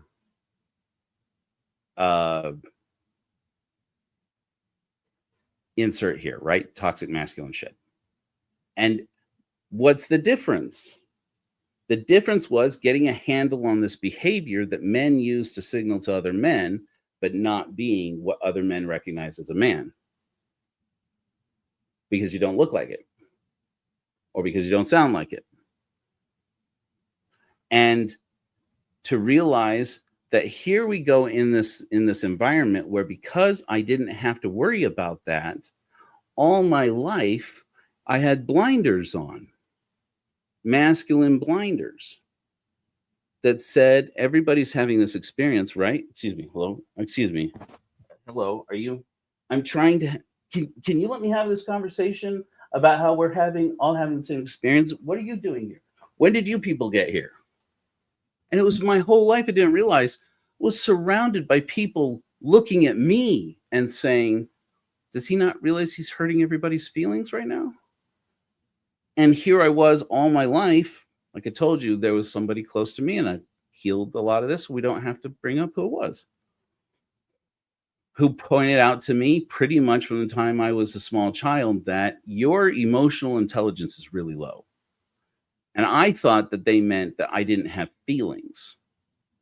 And I would react angrily and violently and show, oh, I have feelings. You want to see some? Feelings. You want more? No, Joey, stop. Sorry we brought it up. I got more feelings. I got them right here. Why? Why always angry? Why always combative? Because it was easy. Because I had muscle mass, and because I hit a growth spurt when I was like 11. And I wasn't taller than most boys my age. I was average for most boys my age. But suddenly between 11 and 14, I was taller than half the girls and women that I knew. And suddenly, oh, do you want me to show emotions? Nope, stop. It's okay. Nope, sorry I brought it up. All right. And as long as the moment would pass and we could just go on, and it's like, okay, tell a joke, tell another story, brush my hair, shave again, put on a tie, represent the positive masculinity, look better, sound better, alleviate the pressure for a moment. We could just move on, and it was like it never happened for me. For me, it was like it never happened. You're good, Songs. Welcome. Like I said, are we ready? I don't know if we're ready. And I realized that it wasn't until I was in my late 30s, early 40s that I began to realize you can be a cisgender man, behave in one way with one set of standards that society accepts, with positivity, with honor and dignity and all this words, these words meant to reinforce this, that are not in and of themselves inherently bad words, feelings that are not in and of themselves inherently bad feelings. And so you would say, why is everybody attacking me for feeling good feelings and for having words that we should be able to say as a society? These are good things. That when it was a word like protective, not a problem. If a man is protective, is it a good thing? Sure. Why wouldn't it? But not because, is that because he's a man? Or is it because he's a human being who cares about other people who are vulnerable and so protects? Is being protective a uniquely masculine thing? No. Is it a constructive masculine quality? Definitely. Okay, so where is that? Where is the line? And it's an interesting conversation to have in a quiet, safe space where everybody who's having the conversation is like, okay, we feel safe here and we can talk about it and have this conversation. Let's have it here in this intimate setting where somebody can step up and say something vulnerable, and everybody stop and pay attention and learn something. If there were more opportunities to do that, wouldn't we all become better people? The word is protective and it's not toxic. When the word protective changes to something like chivalrous. What's wrong with chivalrous? What's wrong with being chivalrous? It's one of my favorite things about me as a man. I'd always said, I don't get it. Why is anybody triggered by chivalry? Even just saying the word, does it trigger you? Does it make you feel something negative if I say chivalry? What's wrong with that? It's one of my favorite things about me. It's true. All my life, I've been like, I'm chivalrous. What does that mean? All my life, I would say that means if there's a woman or a child who's being abused, I'm going to step in and intervene. Or if a man is being abusive of a vulnerable person, I'm going to be the one to step up into his face and say, back off. And it's more than once in my life I've done it. And more than once in my life that somebody has said, thank you for doing that. And what happens in that moment? The toxic masculinity gets reinforced, even if the behavior we are associating with masculinity doesn't seem like it's toxic. Why? Because it becomes, I'm so glad there was a man here to do something about it. Thank you for being one of the good men. Thank you for being one of the chivalrous ones. And chivalry in my mind meant that. Then I'd have conversations with women who hate the word chivalry. Just the word itself. Just think about it from a nomenclature. Think about it from not even etymology. Think of it purely from common usage, the way it's just used. You're very chivalrous, and discovered that a lot of women hear the word chivalry or chivalrous, and I'm going to stop saying it because there are probably some of them in the hearing of my voice right now who are triggered by the very mention of this. And because they feel, I came to learn as I had more intimate conversations. Again, intimate, that's another word that I think somebody holler out at me and say, yes, that's definitely always sexual. I never mean intimate to mean just sexual. I've come to realize sometimes I use that word, and because of the way it's used, generally people only mean for it to be sexualized, which is like, maybe you should just heal your relationship with this word, because intimacy is so important. Did you guys, tangent, Do you guys remember? Do you remember back during?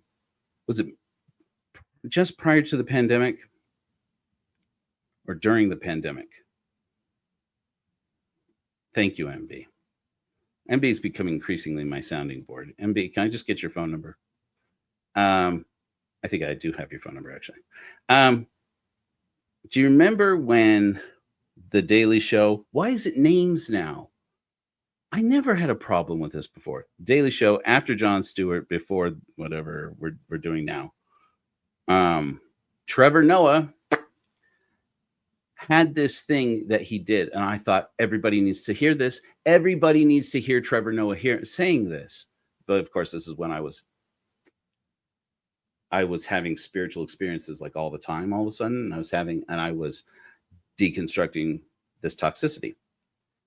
Trevor Noah went on the Daily Show and said in a conversation he had with the audience that, especially in Western culture, we need to start having conversations about how difficult it is for men, about how men crave intimacy with other men and can't get it.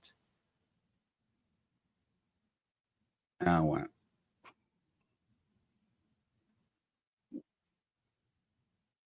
we get hit me with that out of nowhere, Trevor Noah. Jesus.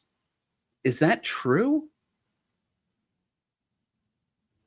Okay, let's settle into it. Let's be safe, create a safe space here, and ask that question. Been a man all my life? Whatever that means. As I understood it, been a man all my life.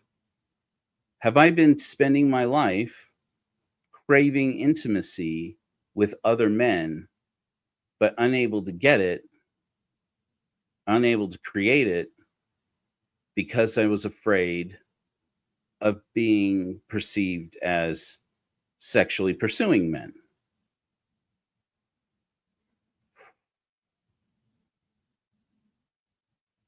Oh, shit. It's not, and it wasn't just that I immediately, as soon as Trevor Noah said that, not only did I realize he was right, I realized I knew he was right all along. And there was this level of conscious awareness of how much signaling in our lives, me and all the men I'm surrounded with, have been signaling to each other, wish I could just be intimate with you for a minute, guy. Not sexual, intimate. I don't know. The more I don't have conversations like this, the more I'm going to say this in a way that doesn't sound judgmental and mean. Because I don't unappreciate it. I do appreciate it. And I do want it to be safe. And I do want people to have the safety, to have a safe space to be able to approach me like this. The more I realize how many gay guys and how many bisexual men, how many men in this world do want to have sexual relationships with me, and how they didn't feel safe to even say it, until I started to have more friends who were willing to go on a podcast with me and have conversations with me who are gay and say, I'm not going to point out which ones they are or aren't, and say, you know, Joe, it's too bad you're not gay. Why do you say it like that? But then at the same time, I'm looking at it going, the same conversation that Trevor Noah's bringing up is there's a level of intimacy that women can have with each other in our social construct, in our social contract, excuse me. And women can have this level of vulnerability and intimacy with each other that they generally don't feel like they can have with a man, unless it's like, unless it's a gay man, or I don't know if that's, you tell me if that's how it is, if that's what the GBF, the gay best friend thing is. I don't know. From what I understand, that's like a whole thing where we have to deal with toxicity and stuff. I'm not even getting into that. But like, how much of our lives as men do we end up avoiding intimacy, and as such we don't grow, and because of that intimacy, particularly with other men, that because of that, we could never create a space where it was safe to say, I know that this is considered among us as men to be normal and safe behavior, but I worry that it makes people that are not like us feel unsafe. And so because of that, even though it is an honored, there's another one of these loaded words in toxic masculinity. Even though it is a behavior that has an honored place among us as men, I'm going to stop it. I'm not going to do it because it makes people unlike us feel unsafe. And I don't want to be a person who makes these people feel unsafe by doing something that's just normal. Nor does it mean I have to put myself in danger or make myself vulnerable to being hurt. But that's my responsibility to take care of myself. And you can see where it is why it is that this doesn't get addressed. Suddenly it feels complicated and hard to do. And it doesn't have to be. We're thinking about it with language. We're using words to describe it. And so it's more difficult to do. But as I started to experience it, and again, I am not an expert in any of this particularly. I don't know how many people out there actually even are. But in my experience, at least, as I began to deconstruct patriarchy, capitalism, God, religion, it was so much more than Mormonism. Mormonism was like, many years ago. That was like, that's way the fuck back there. Christianity, a little bit closer, but way back there. And now I'm like coming down to the end of a journey. It feels like the end. I'm not sure. Let's hope it's not. A journey of realizing that I had low emotional intelligence all my life, but because it was never necessary for me to grow my emotional intelligence in order to get ahead or to become more like the man I envisioned was the ideal man, I never started until I was a father and a husband and an atheist and an author and a podcaster. Well, once podcasting or YouTubing became my thing, it wasn't until I had reached this stage of really the last 5 years of my life ish, just before the pandemic, really. Yeah, more than 5. Close to 10, not quite 10 years of my life, where I come to realize I don't live in the world I think I live in. And I live in this world where if I am going to believe that I am actually doing something good and feel good about myself, not as a man, but as a human being, as a person, better late than never, I have got to start taking serious account of all the ways in which I bore no punishments for not deconstructing. And so I didn't do anything about it. But that was so selfish of me. And I had no idea. And I can't help but wonder how much of the toxic behavior we see in the world around us, and especially when you look at it and you look outwards and look at the behavior of what's popular, fill in the blank, in pop culture, movies, music, and podcasting. Oh my God, the toxic masculinity in podcasting, in government, in education. Oh, jeez.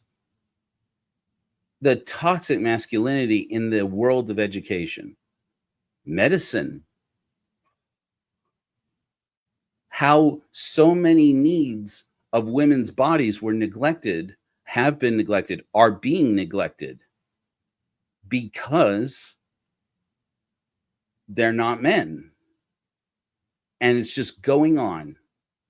And people, you can call that getting woke. I have no problem with people saying I'm woke. I have no problem because I know the history of that word as it's being used.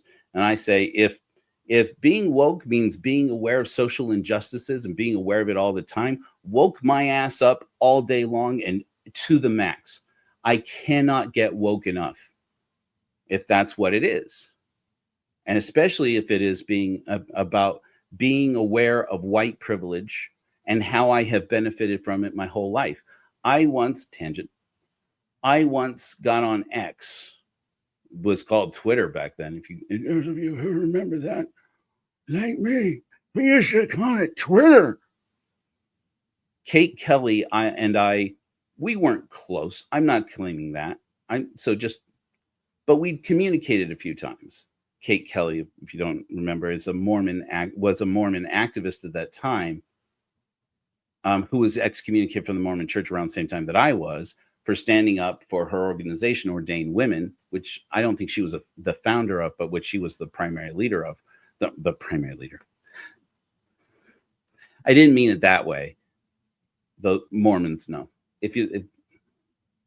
They're calling it children's group now. Guys, come on, stop. Anyway,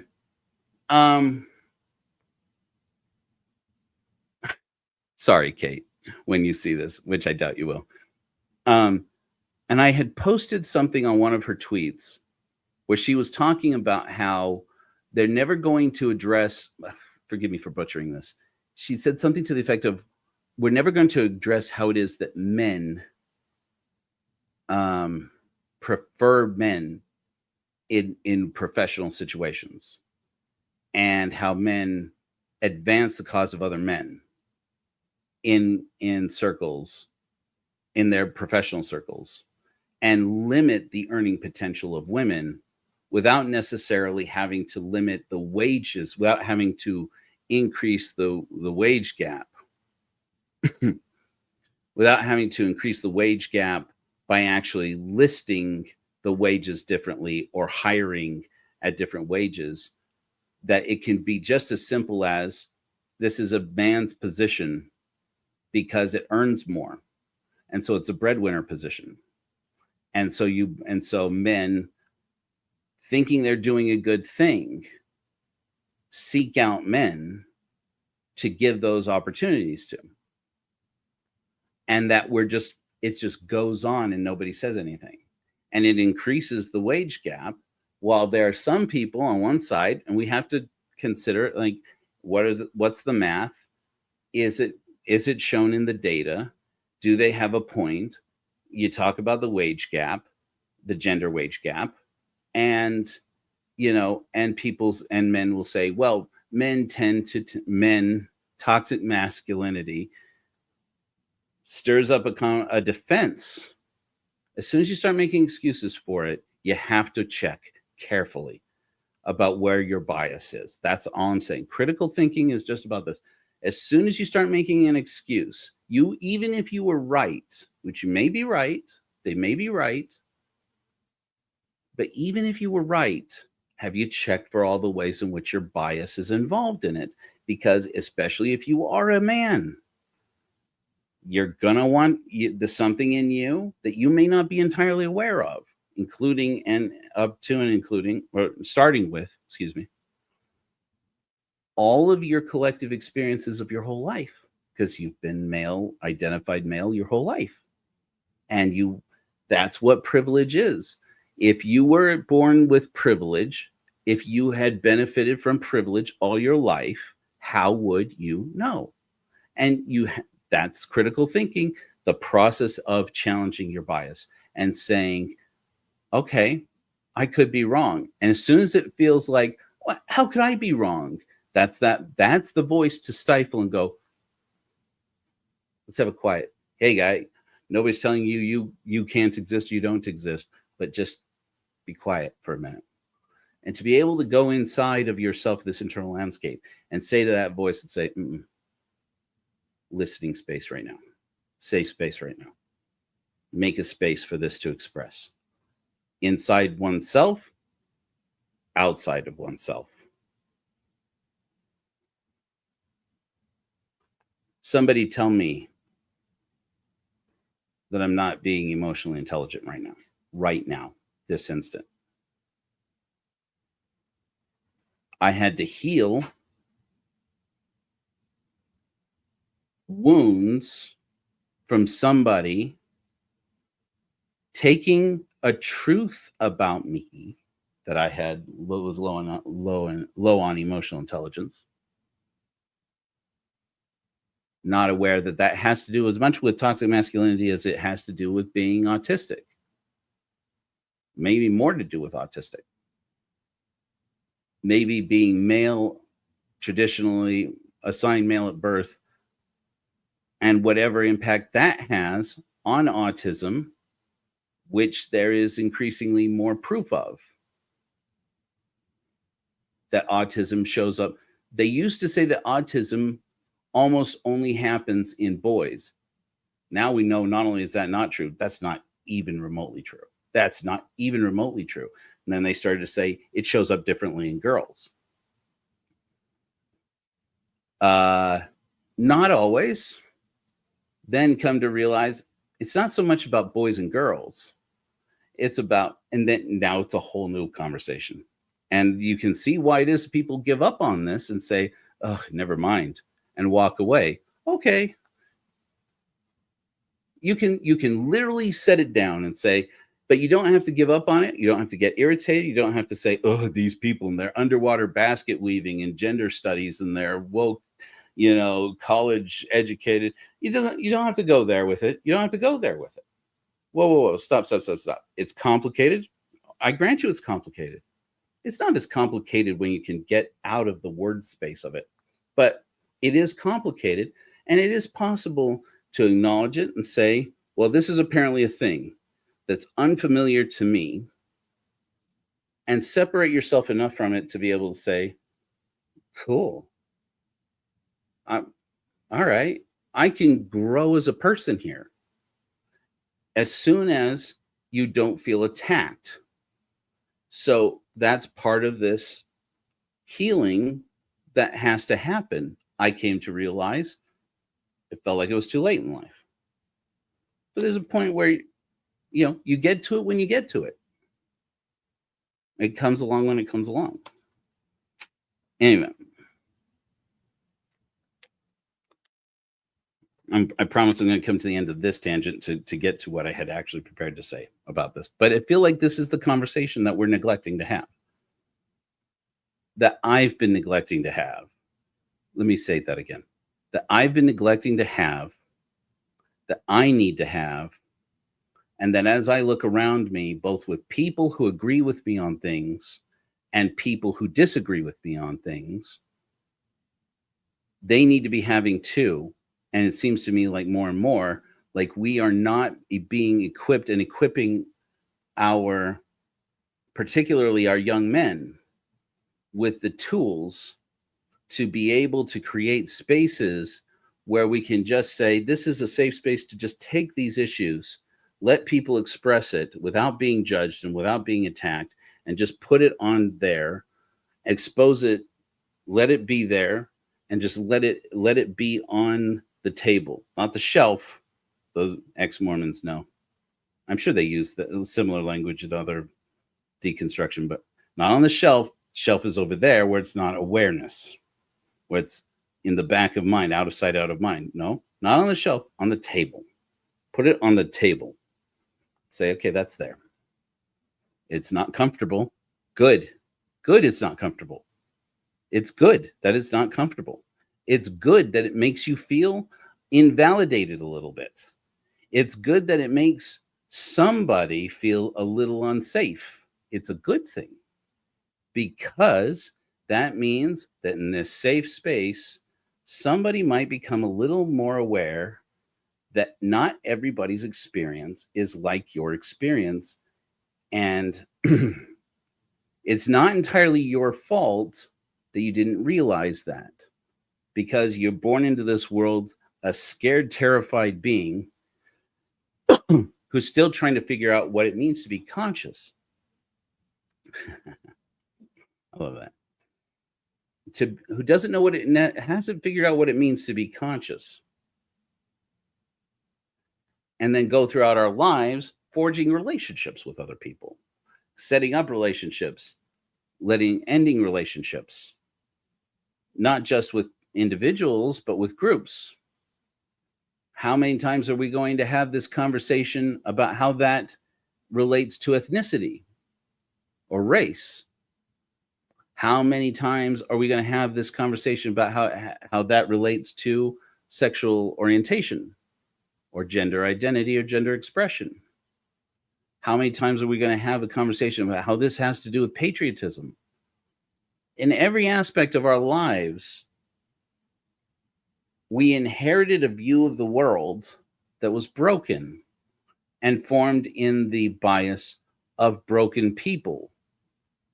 And we could judge it, and it's good to assess it and see where it is broken and wrong, and where it's hurtful. But when we get to the point where it's like, oh, it's judgmental, let's be judgmental and let's write all of it off and say everything that our parents and their parents and their parents understood about the world is broken and wrong. Throw it all out, start from scratch. Wait a minute. You're going to throw out a lot of babies with that bathwater, right? It's good to say, it's good for a person who is Black to be able to say to a Black person, and I'm just saying this from somebody who's observing from the outside here, but I see it, you see it, it happens. People talk about this in their community, and in case they didn't know, if you're one of these people, in case you didn't know and wonder if we're listening. Some of us are listening. Black people telling other Black people, don't lecture me about how to be Black. Women defending themselves to other women and saying, don't you tell me what feminism is. Don't you tell me what femininity is. Don't you tell me what it means. You think because you are like me in this way, you get to tell me what it means to be me and what it means to be a part of this. Names again. The new young guy, the younger guy on the Daily Show, not Jordan Klepper. We already did that one. This new Black comedian, this young guy, Jordan. Is his last name Jordan? Anyways, I don't know why it's names all of a sudden. Anyway, hilarious. He tells this story on one of his sets that he's been doing recently during the whole Epstein file thing. How it's related to the Epstein files. He brings it. He's really funny. He's so funny. But he says, but he was talking about how he went to a wedding, and he had like a slew of weddings he had been going to, and he like bought one good suit to go to all these weddings, and he's dancing, and he's like, it never fails. There's this one Black guy. There's this one older Black guy who shows up on the dance floor and says, "Young blood." And he's like, and he talks about how by the end of this dancing with this guy, and he's like injured. He's like injured his foot. And he says, it's not Jordan Klepper, it's a different one. It's the Black guy. Jordan Klepper's a white guy. And this young Josh Johnson. Thank you, MB. And he says, and he like look, and he's like, now this old Black guy is standing there. I was like, are you okay, young blood? And I have to turn and say, stop calling me that. And it was hilarious. And I'm like, oh man, you can really observe those things. You can observe this is happening all around us all the time. We are deconstructing a society that we grew up in that gives preference to all the ways in which we go with the flow, and we get rewarded for going with the flow.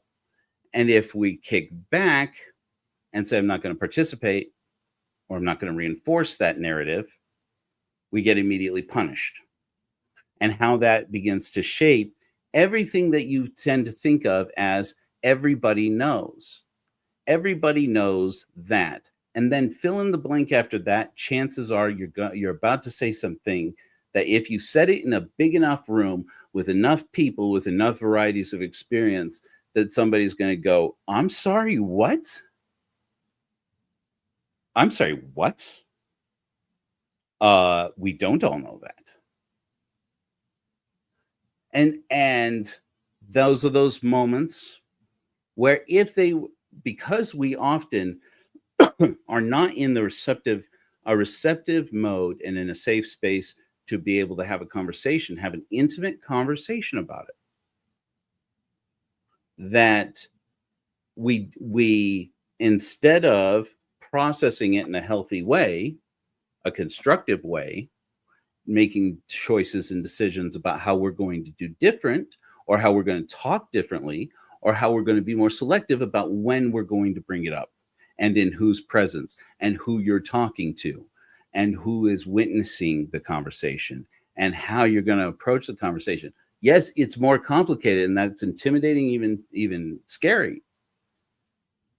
But that's the work. We need to be that, the more of those conversations we're going to have is the more we're going to have to get into the practice of understanding how to communicate things differently and challenge biases and be a little forgiving of ourselves as well as of other people. To it.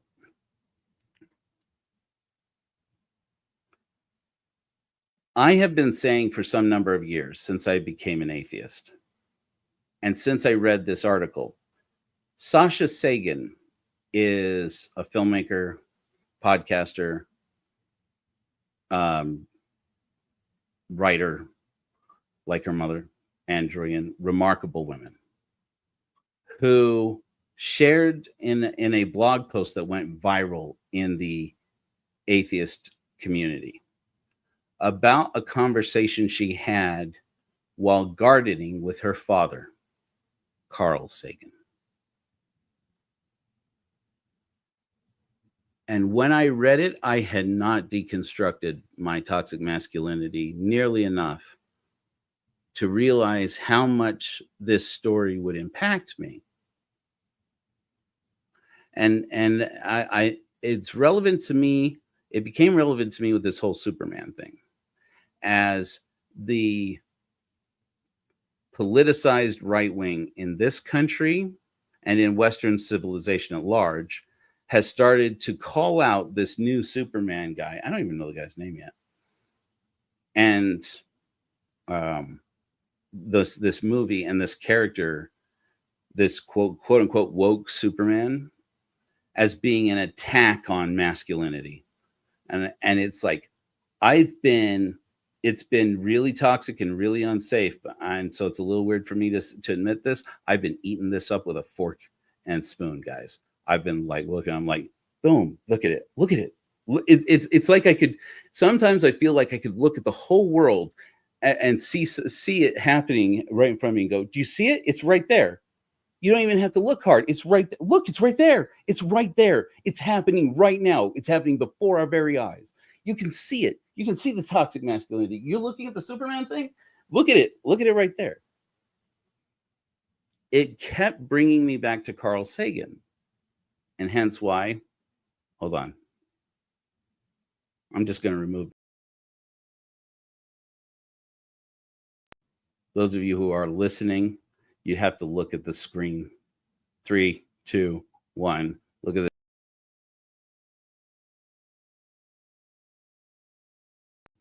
I convinced AI to make me a superhero version of Carl Sagan. Carl Sagan is like a superhero to me, who I discovered too late in life because I was a Mormon kid who wasn't particularly passionate about astronomy apart from the space program. Well, you want to deconstruct toxic masculinity. Is she trying to get a hold of me? Hold on, you guys. You know that I have committed to checking to make sure it's not an emergency. I don't have any text messages, so it's good. And Sasha Sagan was talking about in this article that she and her father, Carl Sagan, were gardening, which was a passion of Carl Sagan's, not just astronomy. He had lots of passions in life.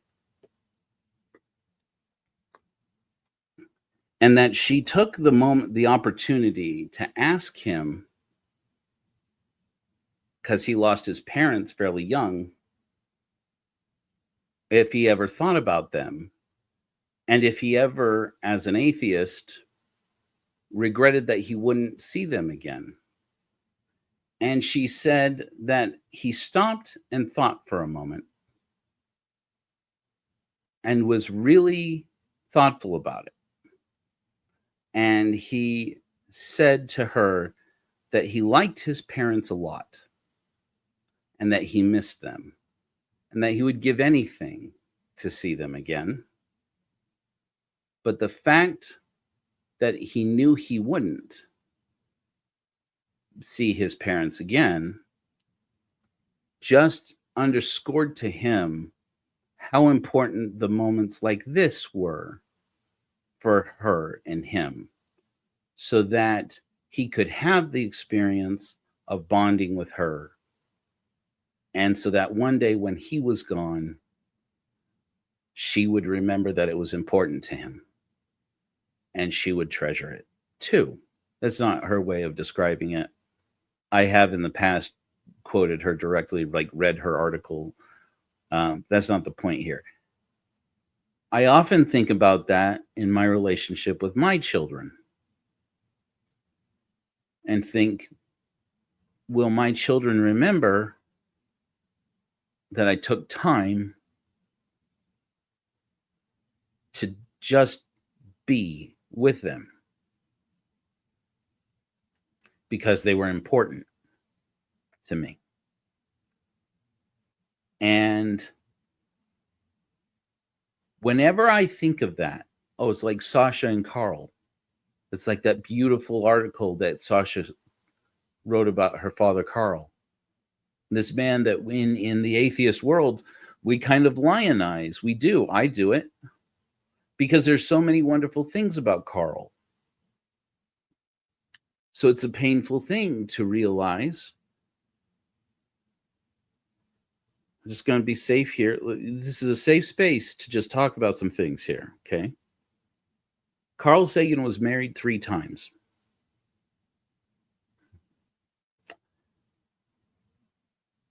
It's hard for any person to be married to 3 different people over the course of their life and there not be stories about why somebody was better off divorcing them. And we don't know much about Carl's relationships with these women and his children. Sasha was one of 5 children he had by 3 different women.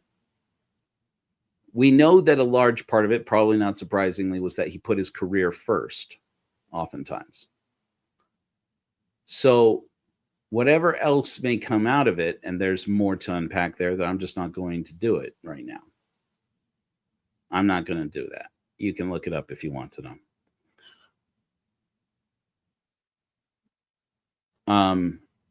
That I look at that and I think, imagine for a moment, just make space for that. Carl Sagan put his career first, probably, and that hurt his relationship with women he was married to.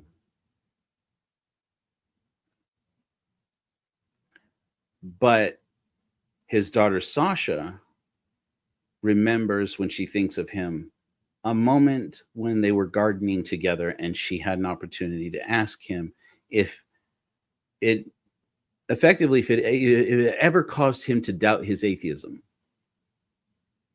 to think that he would never be with his loved ones again, and that was the story she chose to share after he died.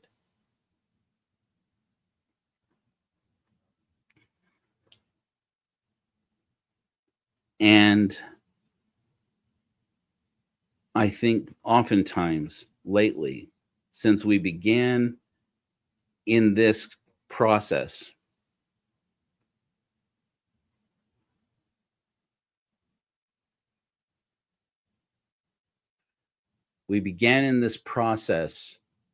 of creating a spiritual community for godless people, that I began to really reflect back on this and think,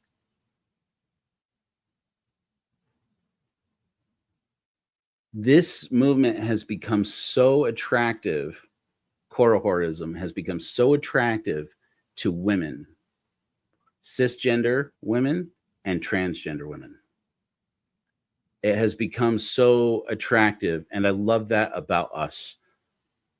Please hear that I treasure that about us. This is a community where women have a significant voice, surprisingly, considering almost all of our godless sermons are me. That's more about my lack of ability to coordinate than anything, and the need I have for somebody who will help me to coordinate more godless sermons. By the way, part of the reason why we're changing some things at the Church of Korihor in terms of organizing volunteers, because I'm going to need somebody who can do that. Somebody who can just take a couple hours a week and reach out and fill up the calendar with who's going to do godless sermons, so Joe doesn't do them every week. Not that I resent it, not that I don't love it, but because we need more representation. And the very fact that we're having that conversation becomes one of my favorite things about me, and it's one of my favorite things about the Church of Korihor. And it is one of the things that makes me more excited about the future of the Church of Korihor, if we are to have one, which I want there to be one, because I want this to exist in the world. Whatever the name of it was going to be, it finally landed for me here, what I've started, what the work I'm doing is. But I came to realize I created a thing here that could heal people and help people, or that could give people a safe space to heal these things. How toxic masculinity, for example, has hurt all of us. And I really do believe it hurts men first. Somebody tell me I'm wrong, convince me of that. I'd like that. I'd like that very much. But I really do feel like toxic masculinity hurts men first. And we go out hurting everybody around us all the time. And the harm of it is incalculable. But it shows up in real data. And sometimes men who are more toxic than me, I hope I'm not that toxic. I mean, will bring up, oh, did you know, if we live in a fair world where women and men, there's no difference between women and men, insert toxic shit here, even if it is based in truth. More men are victims of homicide. Is that true? More men commit suicide. Definitely true, as far as we know. More men die of heart disease. True. More men die of stress-related things. Depends on how much stress is a factor in other things. And more, it appears that medicine will become increasingly aware of how stress of different kinds manifests in different ways in the body. We don't know yet. We don't know all of it. And are these things that we just say, that people just say just to be defensive? And if you were to say, did you know that's actually not true? Sometimes it is true. But some of them, if you were to have somebody confront you and say, did you know that, do you even care that is not true? Would you be willing to accept, okay, tell me what I don't know about that? Genuinely. Not to have a debate or an argument, but to learn. what am I missing? And have that intimate conversation. Have a space where somebody can express what they're experiencing. And it's so similar to deconstructing from religion, so similar to deconstructing from God. It really is not a different thing. I do feel that way. I feel like it's not a surprise that men and women, persons, human beings who deconstruct religion suddenly find themselves deconstructing capitalism, deconstructing patriarchy, deconstructing education, deconstructing medicine, deconstructing all these institutions of our society in such a scale that you have to almost say, okay, let's go slowly at it, because we can't just pull our whole society down. These institutions serve good purposes. We have to be able to have a space to talk about it, raise awareness, not have to do anything right now that changes it. What are we going to do right now? What are we going to change in this room? In this room, we're not going to change a whole lot, but being aware of it. Right. But it's like, if a person, if you brought up a statistic that supports your claim, whatever side of that claim it is, and you cannot hear somebody saying, there's another perspective of that. It could have to do with the sample group. It could have to do with the methodology of collecting the, if you can't consider, okay, I could be wrong on this, then we're not thinking critically. But if we also give up the fight too quickly, just say it that way, I guess, for now. But if we give up and say, oh, somebody has a different perspective, therefore I'm wrong, that also is not the right way. We have to be able to go through our standards of critical thinking and say, where there's an extraordinary claim, there is required extraordinary evidence. Say it again correctly. Extraordinary claims require extraordinary evidence.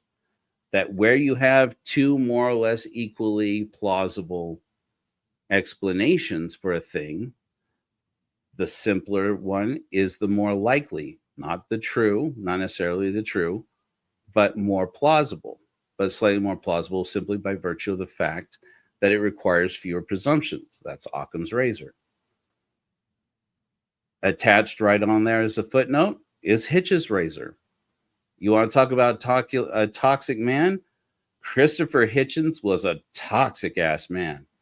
Oh my goodness, Christopher Hitchens was toxic as the day is long. But he believed in a world where women could be safer. And he believed in a world where children that we could create a world where children wouldn't be indoctrinated. And he believed in a world where we could completely, fully divorce faith from policy, and that it would, in every possible way, improve our society. Toxic? Oh, yeah. Christopher Hitchens? Hitch? Oh, yeah. Hitch was toxic, especially in the Bush years. We can't go into it. But I read God is Not Great. And every time I think, God damn it, Hitch, but you were on to it, man. I read Hitch 22. It's like, God damn it, Hitch, you were so on point, man. And I watch him win these debates where Christian and Jewish and religious prominent, respected people from around the world. I get really worked up about this, and were scared of him. He was so good. And I go, why you got to be such a toxic a-hole sometimes, Hitch? Why couldn't you be Superman? Why couldn't you be the ideal man? Because it doesn't exist. That's why Superman was a failed franchise for all this time. This is me movie nerding. You guys know how I do. You know, the last Superman, people really, I feel like people really accepted as, before Henry Cavill. Now we have this new guy, again, whose name I haven't even taken the time to learn yet. Was Christopher Reeve. And there were other Superman movies that they tried to make happen. Some of them, it's really hilarious, actually, the story of the development of the new Superman movies and Superman movies they gave up on. If you don't know, look up Kevin Smith's Superman movie. Wild, freaking wild. You want to go down a rabbit hole? Look up Nicolas Cage Superman costume tests. They were leaked out years and years ago. And if you haven't seen them, get ready. Nicolas Cage was going to be Superman at one point. Get over it. And it was a little weird. That's a little weird. And that story went on. And yeah, anyways, the animated series have given him opportunities to play Superman since. Anyway. But you have this Superman. You might even go so far as to compare him to Nietzsche's Superman, the Übermensch. And the idea of the Übermensch was never supposed to be a character like Superman. It was never supposed to be Kal-El. It was never supposed to be Clark Kent. Spoiler alert. The Übermensch is supposed to be a being who can't exist. Somebody who exists, who is a man whose moral understanding is so much higher than the whole cumulative moral understanding and values of human beings, that effectively nothing is right or wrong for him because his understanding is higher. At least that's the way I read it. That's the way I read Nietzsche. And that was part of Nietzsche's panic, if you will, about when he said, we have killed God. He said, we have killed God, not meaning in a celebratory way, but in a fearful way, that we have killed God, that in the process of killing the myth of God, we might have accidentally killed objective meaning, objective worth, objective morality, and now put ourselves in a position where you have to explain what morality is without looking to explanations that start with everybody knows. Everybody knows ever since Moses came down the mountain with his tablets. Everybody knows since Jesus said. I've mentioned this before. How we doing, buddy? He's happy. Doesn't sound like, yeah, he's not hurt. Okay. You tell daddy when you get hurt, okay? Tell daddy before then, ideally. And he, shit. He scared me with that for a minute. Sorry. I was getting into it too. Damn it. Anyways, it'll come back around. Being able to detoxify toxic masculinity. Yeah, I'd get ready for that rabbit hole. It's a hilarious story. Yeah. Oh, yes. Okay. Sorry. I got it. Anytime that we start to say the phrase, that there are some things that everybody just knows and understands. And you say about men and women, you're talking toxic masculinity. There's some things that everybody understands about morality. Chances are you're talking about toxic masculinity. There's some things everybody knows and understands about God. Chances are you're talking about toxic masculinity. Anytime we make these presumptions, it's because we have this structure in our society that evolved memes, the way that Richard Dawkins coined that term. Hey, buddy.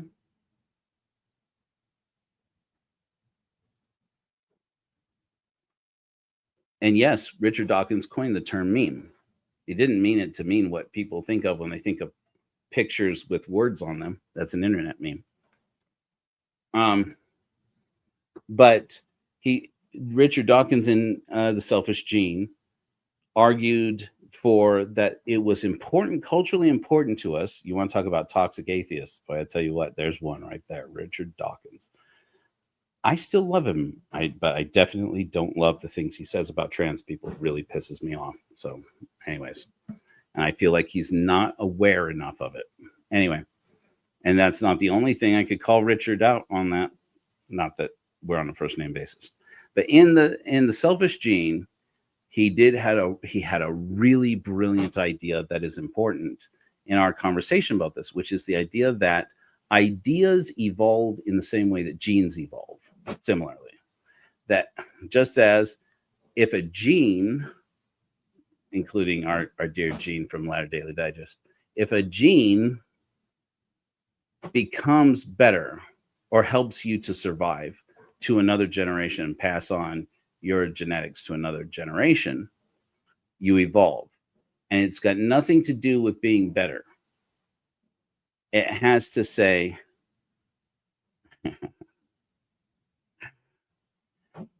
and it means that you survive long enough to get a mate that can help you to reproduce another generation.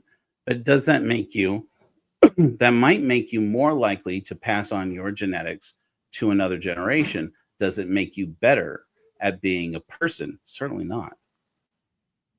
And so to say that evolution only improves biological organisms is not true. It just means that this is the story of how it came to be. It doesn't mean it's the way that it should be. There's your is-ought distinction.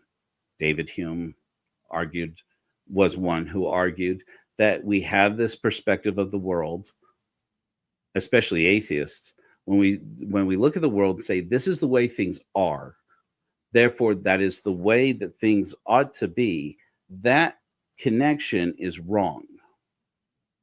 And so to say, well, evolution made men taller. This is a thing you'll hear. We've gone over this recently with the freaking Josiah Trenum crap on Charlatans Never Change. That people will bring this up again and again. Men are taller than women. Not exclusively true. Not nearly exclusively true. Men are hairier than women. Not true. Not necessarily true. Not exclusively true. Men have more lean muscle mass. Tends generally to be true, but no, not exclusively true. Men have more bone density than women have. Now, again, it's just not exclusively true.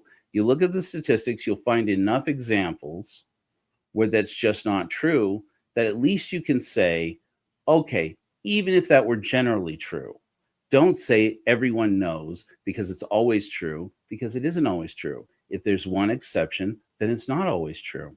And rather than saying, okay, well, it's a very rare exception. The rare exception is where the good conversation is. That's the moment where we look around and say, if there is a percentage of the population that this idea hurts, You don't have to change the whole idea, but you are going to have to change it enough and to be better. There's room for improvement on the idea. And that's how memes evolve. And just like a gene, with the exception of our dear Gene, a gene is a tag along on our evolution. The genes don't cause our evolution. Sexual selection causes it. Natural selection causes it. Artificial selection causes it. You guys seen this thing? I don't know if you guys have seen this thing that was recently being talked about. There was an article somewhere, I guess. I didn't read the article. I just heard Hank Green talking about it. The guy's name is Hank Green. We had this conversation the other day. Hank Green's pretty cool. He was talking about how there was a study done where they compared wolves to dogs and the facial structure of the musculature in wolves versus dogs, and discovered that dogs grew muscles in their face, and through the process of artificial selection and natural selection to some extent, sexual selection. Dogs have evolved over the course of the time that we have taken canine animals, have evolved muscles in their face to give them eyebrows, to let them express eyebrows. And it had nothing to do with anything more than people saying, I want a puppy like that one. I want a dog like that one. I want a puppy like that one. I want a puppy like that one. Over thousands of years. Oh, what about one like that one? That's a good dog. That's a good dog. Who's a good dog? You're a good dog. Let's get this dog to mate with more dogs and get more dogs like this dog. That's a good dog. And we can say comportment. You can say behavior. You can call it whatever you want. But we have artificially selected the not just the behaviors of dogs and physical characteristics of dogs. Our artificial selection of canines and canine descendants, if you will, our artificial selection means that we have actually created anatomy in these creatures just by selecting them. And if you think that's only happening with dogs or cats, you're not paying attention. They applied to humans too. We applied to humans too. Sometimes it's just body worship, hero worship, Hollywood. Sometimes it's eugenics. In a very real sense, it pretty much always is eugenics. Socially acceptable eugenics versus not socially acceptable eugenics. You don't have to do anything about it. You don't have to change it right now, but we got to be able to talk about it. Got to be able to have space where it could be said. This has been how we shape the look, the behavior, the economy of human beings, and reward certain characteristics, certain genes, certain traits. And while we're doing that, we're doing the same thing with memes. And oftentimes these memes start with everybody knows that. And then as soon as you examine it closely, I'm not saying don't say it. As soon as you or anybody says, everybody knows that, listen to the next part of that sentence super carefully. Because you are going to find, I guarantee you, unless I am wrong, and I'm happy to be wrong. I'm not happy to be wrong. I'm happy to have somebody point out where I'm wrong. Chances are very good you're about to come up with some pretty toxic shit that's hurting somebody out there. And if we're trying to make a world where people's lives are worth living, we have to be able to look at how there are certain things that people say when they say everybody knows. That we have to pull it out, deconstruct it, and say, how much of this do we still need? How much can be changed? How much can be saved? And be willing to go all the way back to the beginning and clip it all off and say none of it. Nothing about nothing about that phrase right there is serving humanity. Even if it were true, it's hurting enough people that let us make it untrue. And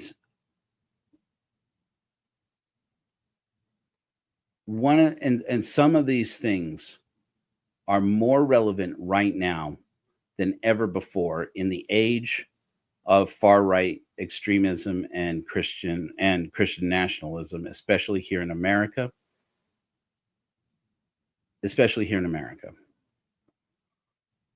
And I feel compelled to make more opportunities for us as Korahors to create safe spaces where people, regardless of gender and gender identity and gender expression, people regardless of sexual orientation, people regardless of race or ethnicity, whatever those are, can feel comfortable to speak up and speak how they have been hurt, or speak their concern, our concern, that we may be hurting other people. I haven't fully landed what that's going to look like yet. I'm almost certain that overview is going to be a big part of it. Compassionate meditation is scientifically shown to improve our ability to be aware of other people's feelings. And especially for people like me, who have traditionally been very low on emotional intelligence through no fault of my own, but doesn't matter. Well, it starts out not being fault of my own, being through no fault of my own, because my brain is wired differently on account of being neurodivergent. And rather than shaming it, we could be making space to be constructive about it. The opposite of toxic masculinity is constructive masculinity, which is to say, we could create a separate standard to say, let's fix it. Let's fix masculinity. And so that's why I've been having more and more conversations. I try to have more and more conversations, particularly with women who have felt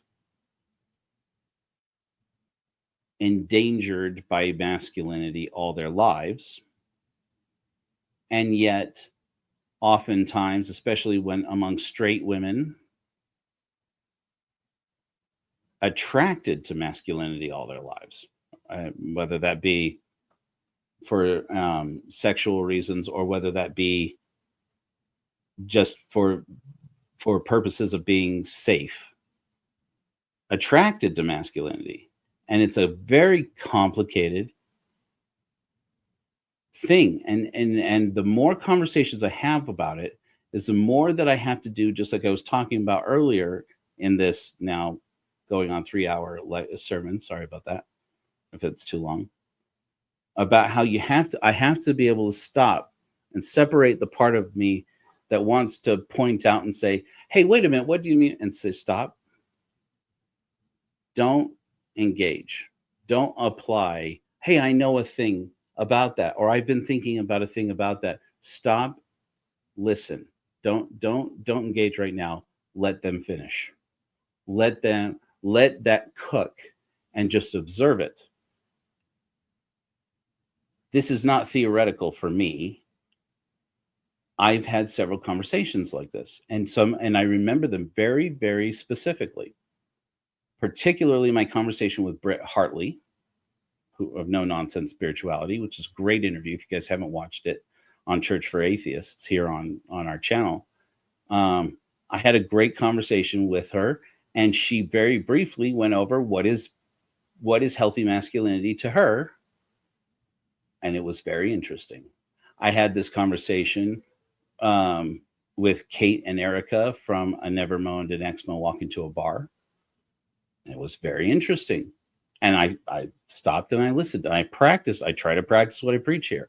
I think in each case, I did express some of my concerns, but I tried to wait until they are done.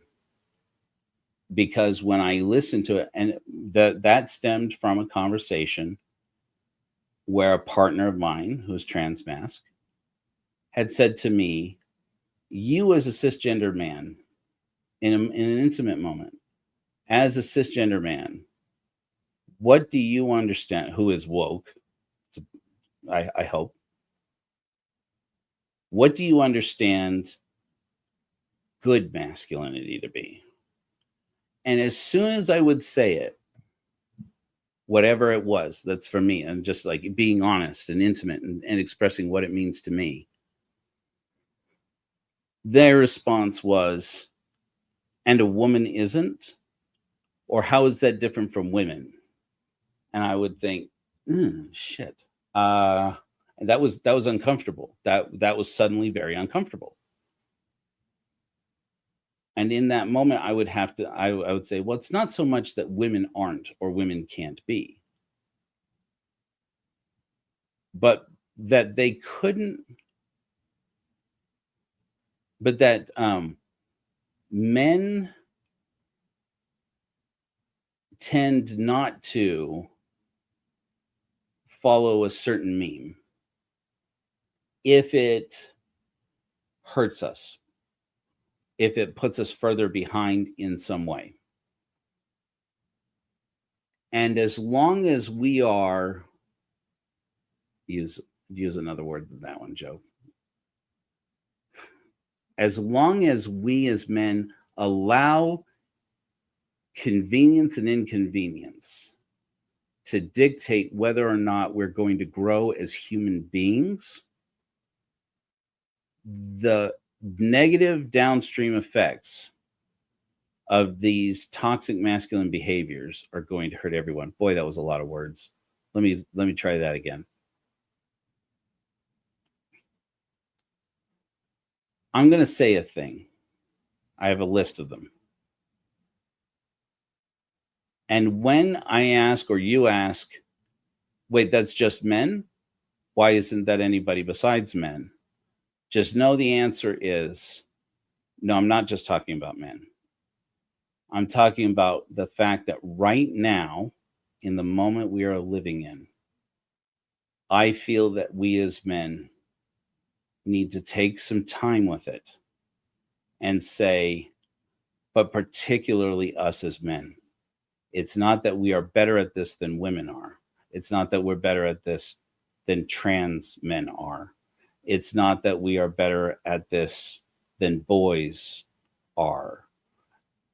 It's that right now, this is not rewarded enough and in healthy enough ways that make the people around us feel like we are a good, safe, and positive, constructive influence in their lives.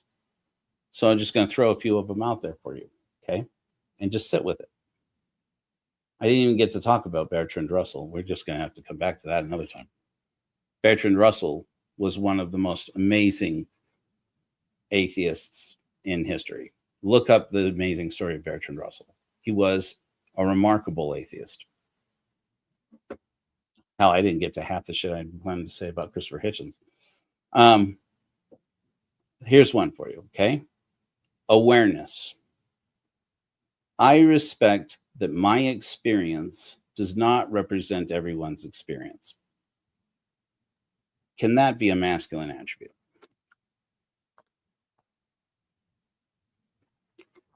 If we say, what, a woman can't do that or shouldn't do that, that's not feminine to do. I'm not saying that at all. I'm just saying, is it important if a man commits to that and says, I am choosing to be more constructive in my masculinity, and so I choose this value. I respect that my experience does not represent everyone's experience. Do you love to see some comments out there? I'm not looking directly at them, but I will be here in a minute. Now or in the future, love to see some comments. I would love to see some comments from women. I'd love to see some comments from trans people. I'd love to see some comments from people who are non-binary, especially. But I'd love to see some comments from men too. Do you find that if a man says, I respect that my experience does not represent everyone's experience, is it attractive? Is it endearing? Is it admirable? Is it I'm trying to think of a good word here. I'm kind of making this part up as I go. Does it make you feel safe? Does it make you feel like that man who says that is being a good man? Because one of the biggest traps we run into, I'm going to get to the rest of these. You surely have seen this. If you haven't seen it, look for it in social media posts, look for it in articles, look for it anywhere that humans are talking about gender or even dating. Really look at it for people, for women talking about dating particularly, that there is a trope of, but I'm a good guy. And how, and I remember being very triggered by this in the midst of my toxicity and saying, I am a good guy. Oh, shit. And people going, oh, wow, we got one right here. We got a live one right here. Wait, what's wrong with being a good guy? Hey, wait a minute. I'm a good guy. Ask anybody who knows me. I'm a good guy. I am a good guy. What's wrong with being a good guy? It's this thing that I've been talking about and going back to for the past 3 hours here in this really long sermon I've been doing just now. If you have to make an excuse for it, you could be doing better. I'm a good guy. I'm good. I'm a good guy. All my life I've been doing this. And then only once I started listening to somebody saying, I'll never again date a good guy. Oh, you're just going to date assholes now? Good for you. I'm sure, getting defensive. As soon as you get defensive, there's something there that needs to be deconstructed. There's no reason to feel threatened by somebody saying, I won't ever date a good guy again. Instead of being threatened, if we can step back and say, well, now that's an interesting statement. What do you mean by that? And really listen, open your heart, make a safe space, and let a person explain something to you. Guess what you're going to find out? Your experience is not like everyone else's experience. Oh, that should be obvious. It isn't, especially among those of us who are cisgender men. It's not obvious to us. Not everyone's experience is like our experience. Everybody knows that they don't. They do not. And our presumption that that is the case is born out of a life where we have been constantly rewarded for these behaviors and assumed oftentimes that women reinforced it, or that people who are non-binary or people who are not women, but who are not cisgender men, reinforced it with their silence. But they don't reinforce it actively.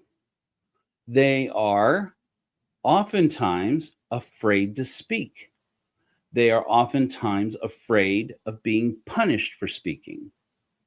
And so we as men tend to steamroll over everybody in a process of, if I continue to endorse this idea that I believed all my life about the way the world is, I'm going to continue to get rewarded for it.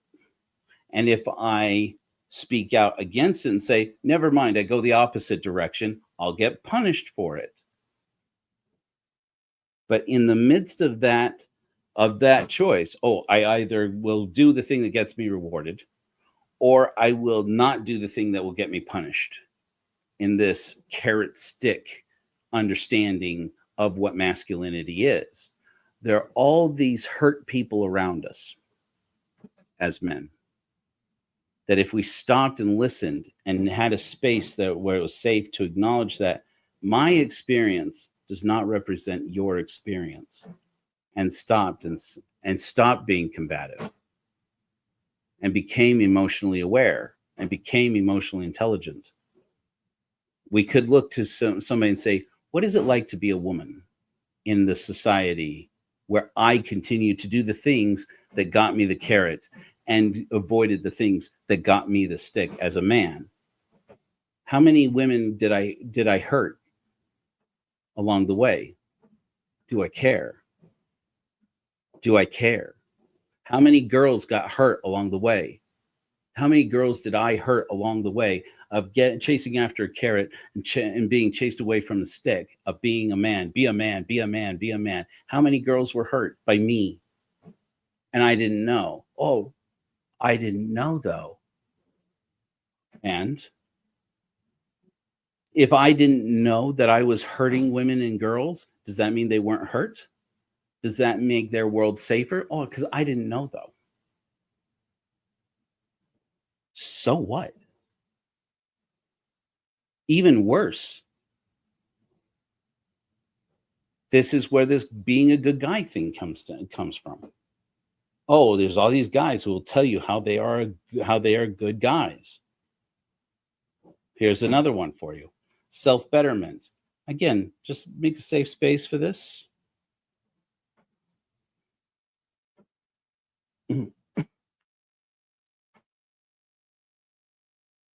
Autistic child is playing. And I want that to be a thing. I just also want to reserve. Make a safe space for this, okay? Here's another one. I won't let hurt, mine or anyone else's, stop me from growing as a person. Okay? Is that uniquely true about men? No. Is it something that we would be better off if men accepted that as a standard of masculinity? Okay, well, let's try it. And I'd love to hear from people who are not men, particularly, at least not cisgender men. But I really want to hear from everybody. Now live or in the future. Okay, let me say it again. Is it attractive? I won't let hurt, mine or anyone else's, stop me from growing as a person. If a man says it, is it admirable? He's having so much fun over there. I hate to go in there and stop it. I won't let hurt, mine or anyone else's, stop me from growing as a person. Is it attractive? Is it admirable? Is it endearing? Does it make you want to be close to that person? And does it make you feel safer, you as an individual, or not? I want to know. Here's another one. I make the world a better place for others, especially for people who are different from me. Is it uniquely true about men? No. Do men need it? Do we as men need to incorporate that as our standard of masculinity? Again, it's good for us as men to talk about it, but it's also good for people who are not cisgender men to weigh in. Is it attractive? I make the world a better place for others, especially for people who are different from me. Is it attractive? Is it admirable? Is it endearing? And does it make you feel safer when you hear a man say it, when you think of a man saying it? Here's another one. A good man is vulnerable and makes space for others to be vulnerable. Is it admirable? Is it attractive? Is it endearing? Does it make you feel safer? Try this one. A good man accepts his failures and tries again.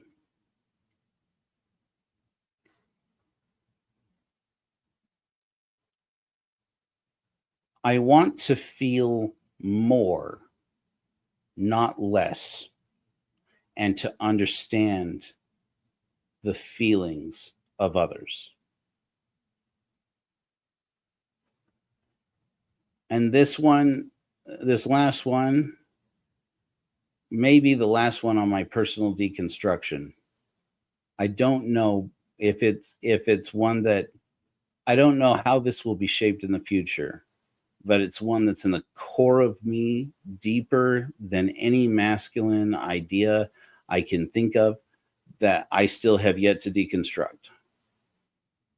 And it's connected to a lot of stuff for me. So just, if I'm wrong about this and if it is toxic and, in some way, I want to know. But I'm cooking this one. This one is for me. Okay. I'm just being vulnerable with you guys right now. I am more afraid to live a hollow life than I am to die. It's not unique to me as a man. I don't know if it makes me more attractive. I don't know if it makes me admirable in some way. I don't know if it makes other people feel safe. I'm still cooking this one. And purely because I feel it on an emotional level. This is my emotional awareness. It's not that it makes sense. And every time that I try to explain it in a logical way, it makes less and less sense, because I start to address questions. I start to address, if I am not safe to myself, let me phrase that differently. That sounds like something else. If I put myself at risk and take risks that are not smart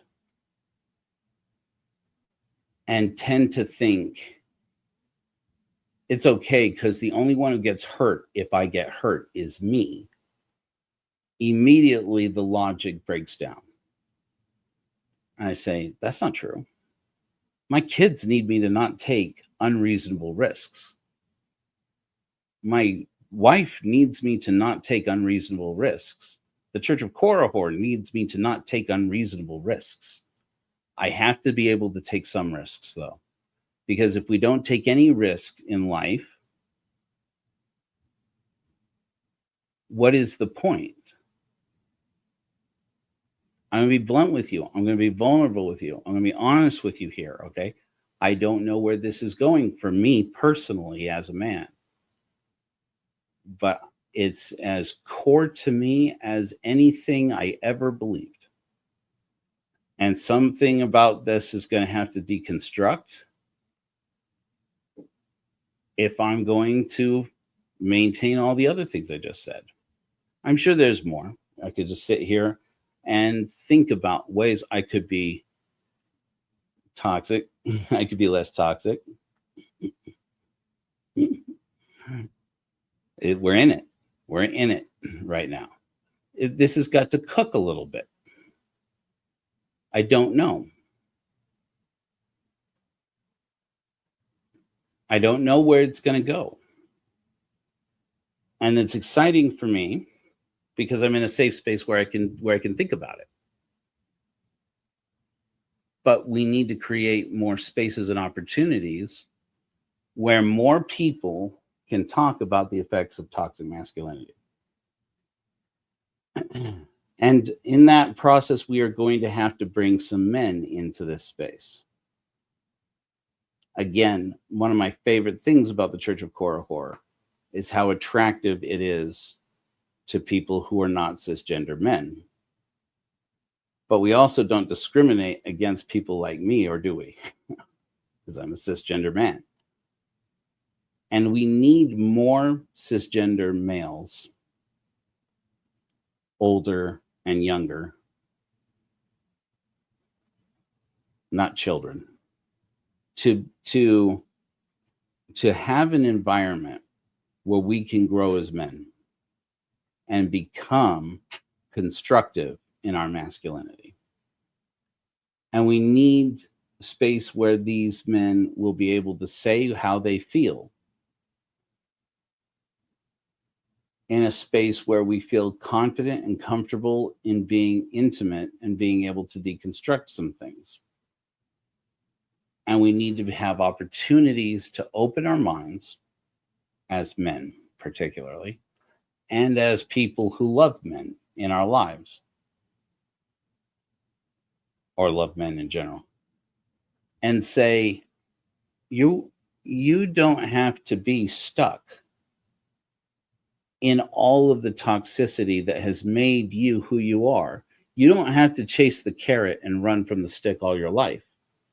You are allowed to come here into this space and grow as a person. And if you think, and I really hope that this message actually reaches somebody, especially a man, especially a young man, who needs to hear it right now in the midst of everything that's happening in the world around you right now.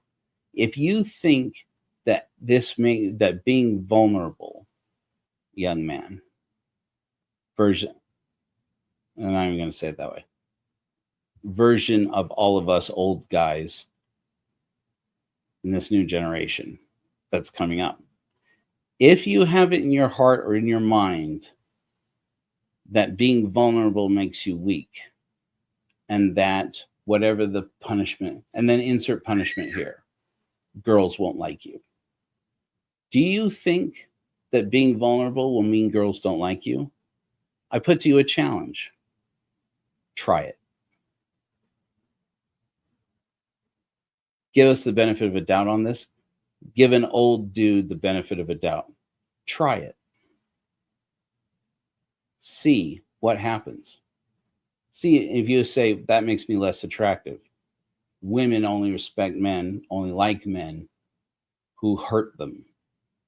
This is a thing in our world. They teach young men now. There are courses where men pay thousands of dollars to become pickup artists. Pay thousands of dollars to learn how to neg a woman in order to get her to sleep with you. There's a whole economy of it. Hell, there's a culture of it, and a big part of what we know as the culture that we're living in is this. It's being shaped by this. It's so important for us, especially those of us who are cisgender men, but everyone also, to be able to say to these young men, if you think that being vulnerable and making space for other people to be vulnerable makes you less attractive, try it. You're going to be surprised. You'll be surprised. People gravitate to people, men or otherwise, who are courageous enough to be vulnerable and to create space for other people to be vulnerable. And if they're not, and somebody goes, I don't like that. I only like a man who goes in and takes what he wants. I only like a man who's going to make me less of a priority. And you'll hear that. And again, you'll hear women say that. It's called internalized misogyny. It's not proof that toxic masculinity isn't real. It's proof that it hurts people. It's proof that it changes people's opinions. and it's proof that it hurts everyone on a level that becomes so intuitive that we don't even realize it's happening. I've known women all my life who have said it. I've lived long enough to know women who, when I was young and single,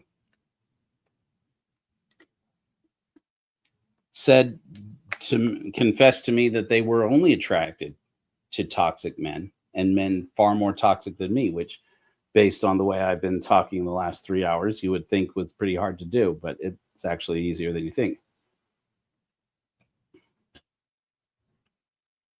That's all that's attractive to them.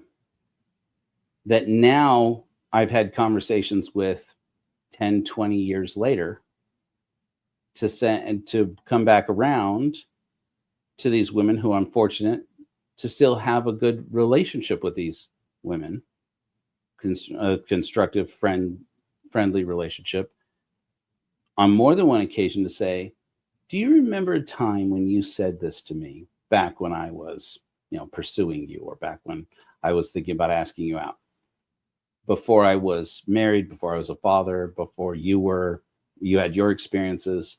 Do you remember you said this to me? Do you feel still that is true? And I won't share all the things that have been shared with me in these intimate conversations. Sometimes, some of them, it was regretful. Some of them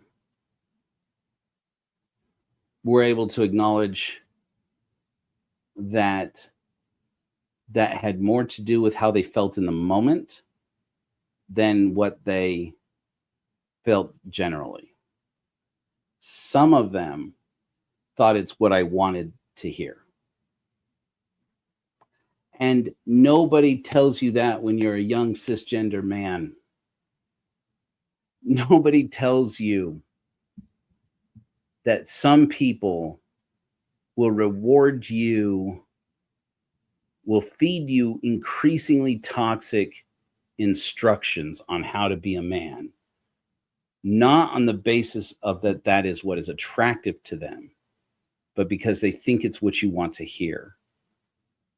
And it's one of the most terrifying things. People will say things they don't actually mean to try and impress you, and sometimes they will show you a version of what they see in you based on your behavior, who they think you are, based on your behavior and based on their perspective and based on their trauma, which is their perspective, which is very heavily influenced by their trauma. Or people will take you on, we as humans take each other on as tokens or as representations and role models. And oftentimes we take on our relationships with other people as relationships with our parents. Either because, I'm not going to say it that way. Let me backtrack that. A lot of times when I talk to women about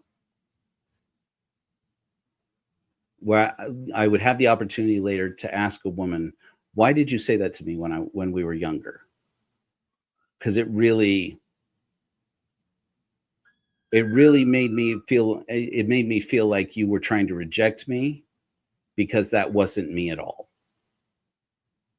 And that you were just trying to convince me not to ask you out, which in some cases was the case. And that's fine. But I am curious now as a father. I am curious now as a man. I am curious now as somebody who's trying to make a difference in the world and understand these things better. Did you really mean that? And now looking back on it, have you changed your mind? And more than one woman told me that was about my relationship with my dad. It had nothing to do with you. Or that had to do with my relationship with my abuser, who was not my dad, but somebody else, but another man in my life. And I'm sorry. That had nothing to do with you.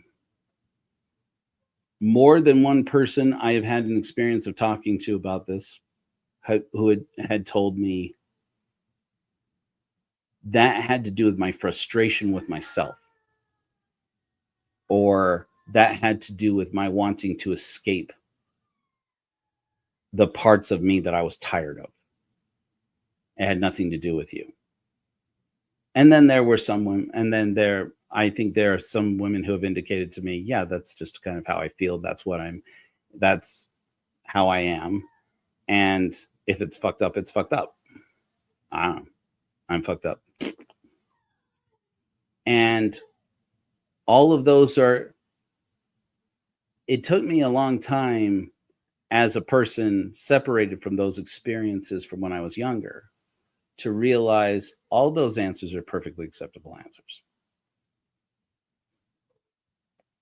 But if we are going to teach young men in an age where young men, it seems like it's happening more if you listen to people talking about, people talk about the male loneliness epidemic.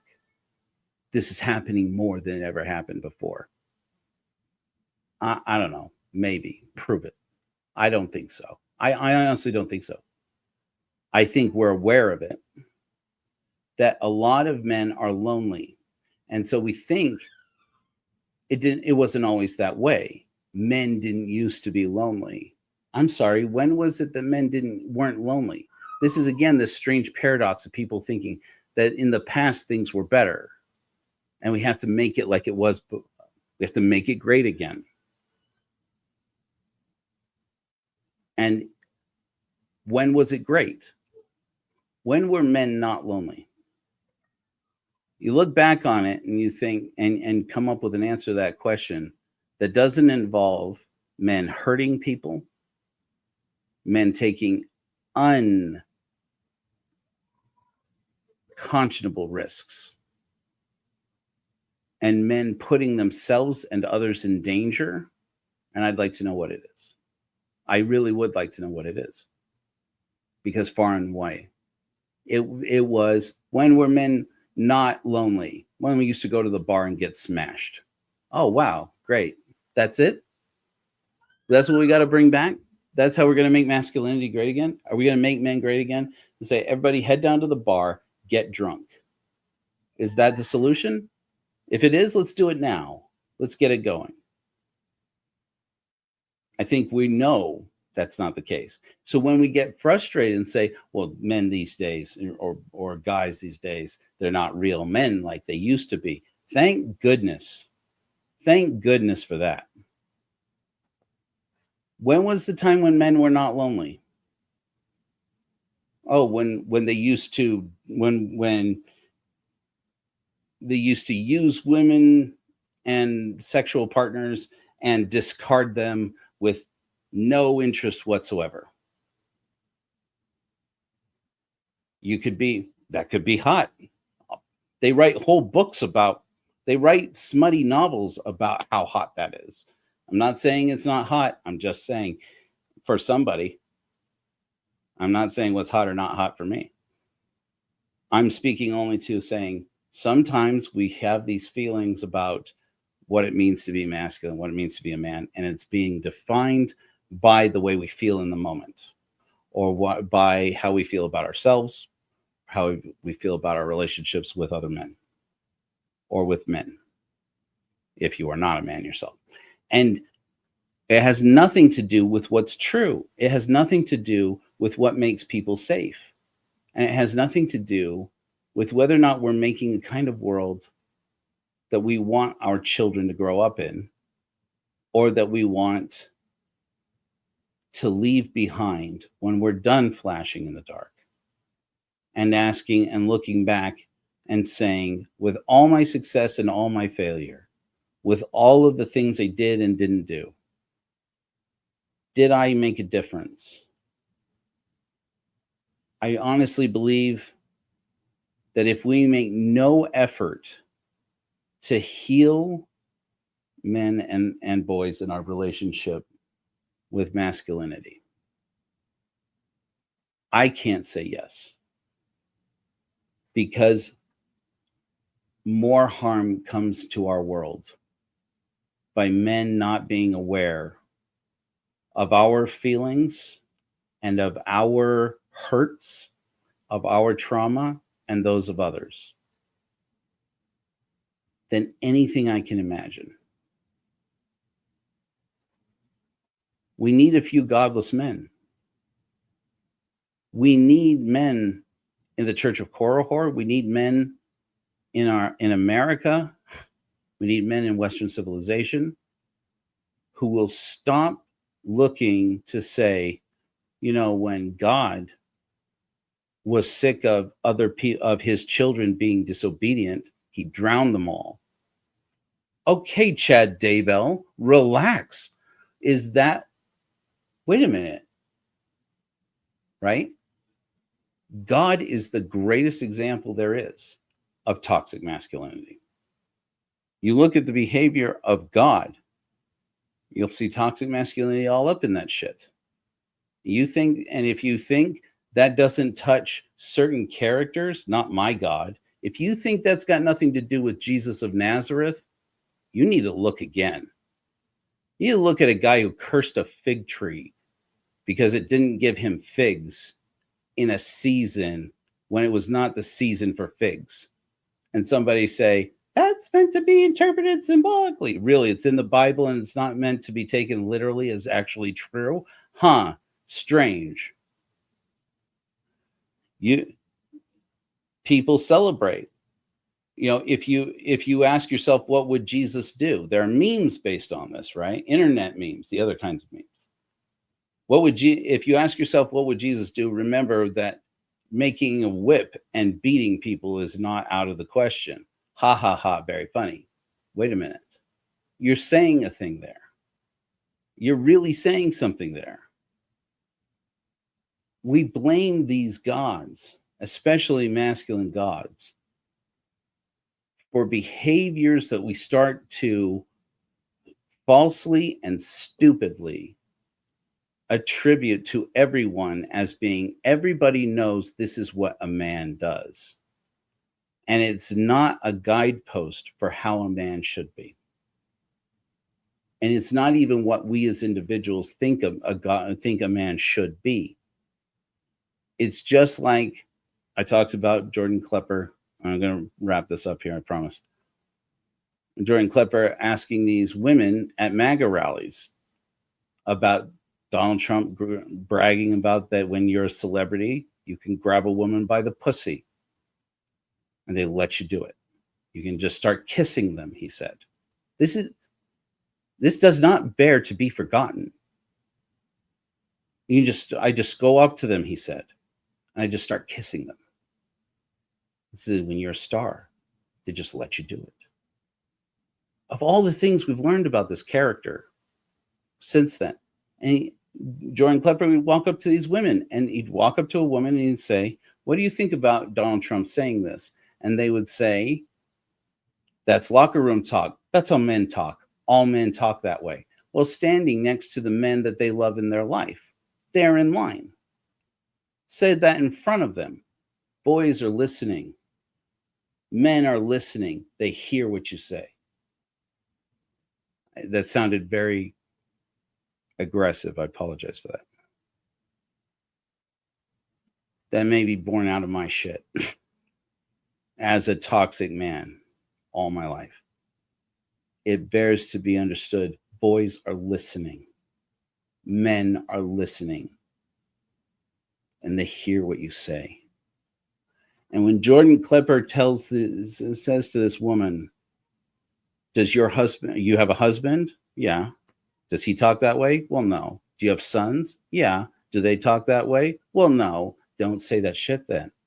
He doesn't say that. That's me talking. Don't say that shit then. We choose the role models for what makes a man in our society. And there's no imperative. There's no plan that says the ones that are the best are going to rise to the top, and the women who want to be with those men are going to find them, and those are going to become the parents of the next generation of healthy young people. If you think that's how evolution works, think again. Evolution does not favor the better. Evolution favors the more likely to pass on its genetic material, and that not always is better. In fact, it's oftentimes worse if we're trying to build a world where people are safe and where life is worthwhile. Oftentimes, it gets worse. It's idiocracy. You don't know what I'm talking about there. You need to watch the movie Idiocracy. Lays it out pretty plain. First 5 minutes of Idiocracy tells you everything about toxic masculinity you need to know to be able to stop and deconstruct and say, wait a minute, that there's a good point here.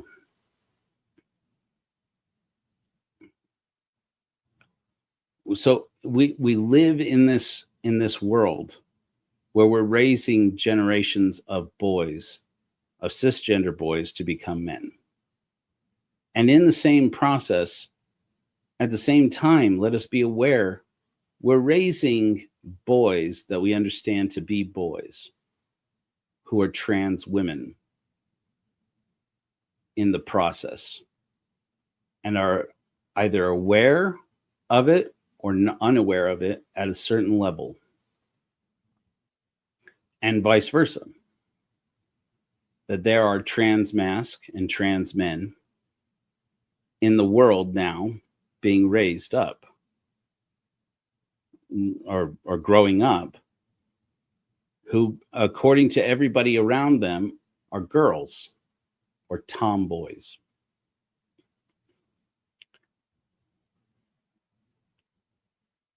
And there are people shaping the future of our world who are talking about these young people and talking about what should be done for their health care, for their education, what should be done for policy, what should be done about where people pee, who are making these decisions and saying,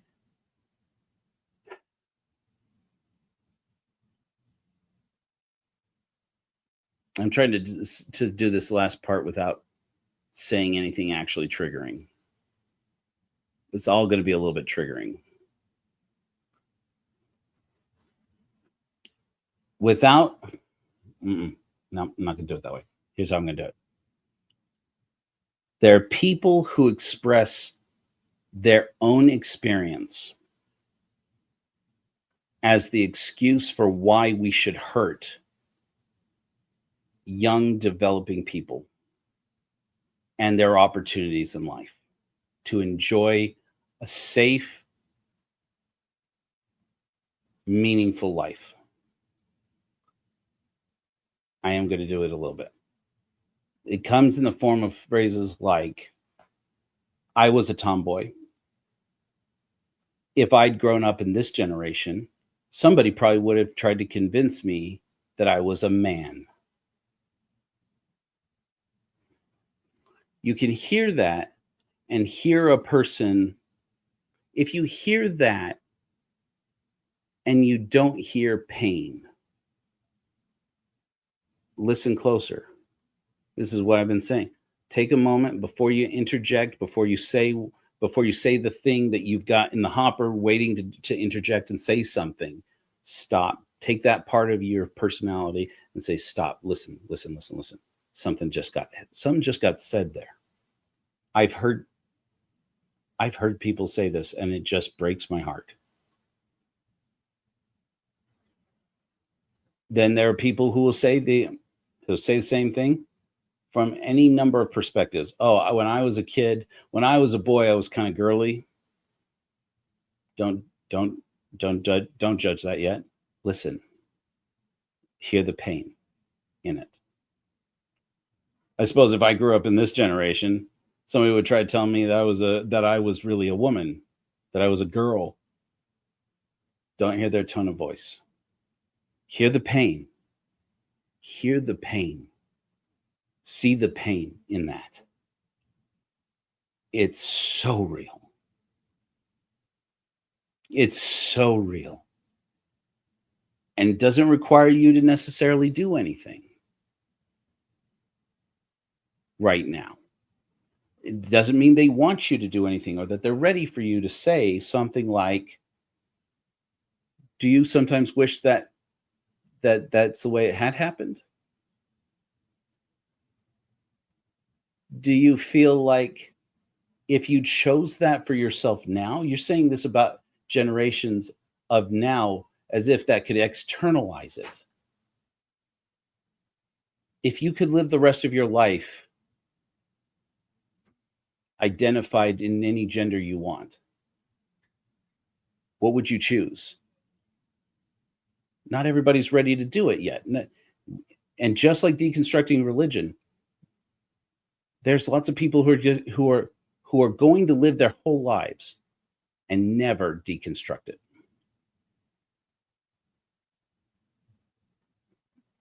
Deconstructing God and deconstructing toxic masculinity, they're not different things. It's two sides of the same coin. Because we made God a male, human beings in Western society and in monotheistic societies particularly, but even in polytheistic societies, made the head of the gods Zeus and Jupiter for a reason, because we developed these societies that thrived under hierarchical structures that were hurting people and running roughshod over human beings who were not male particularly, but thrived because of it. Evolution doesn't, that it's evolution, and evolution doesn't pick the best way. Evolution picks the way that produces more offspring, but that doesn't make it the better way. That doesn't make lives that are worth living. And it makes sense then how we wind up with so many people hurt all their lives. Lives worth living starts with making a space where people can be safe to be vulnerable, to feel vulnerable, and make space for other people to be vulnerable. How exactly we're going to do that going forward at the Church of Korihor, still not entirely clear to me. But I'm excited about a future where we're doing it. Amen. I don't normally do this, but this new hymn, I hope you guys love it. I'm going to play it again. Some people, since I introduced this new hymn, The Quiet Fight, on Friday, have contacted me. At least one person has contacted me to say, I've been listening to this on repeat all morning. And I responded to them and said, me too. I love it. We're going to do better. I believe in us. We may be a small movement. We may not change the world. Let's take a chance. Have new episodes of Hellfire Agency coming for you guys. Until then, amen. We've got this quiet fight.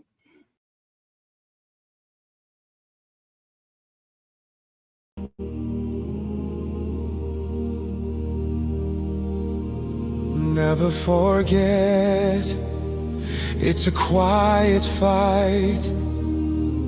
In their shadow, guard the light. We are still here, reason prevails, arm in arm.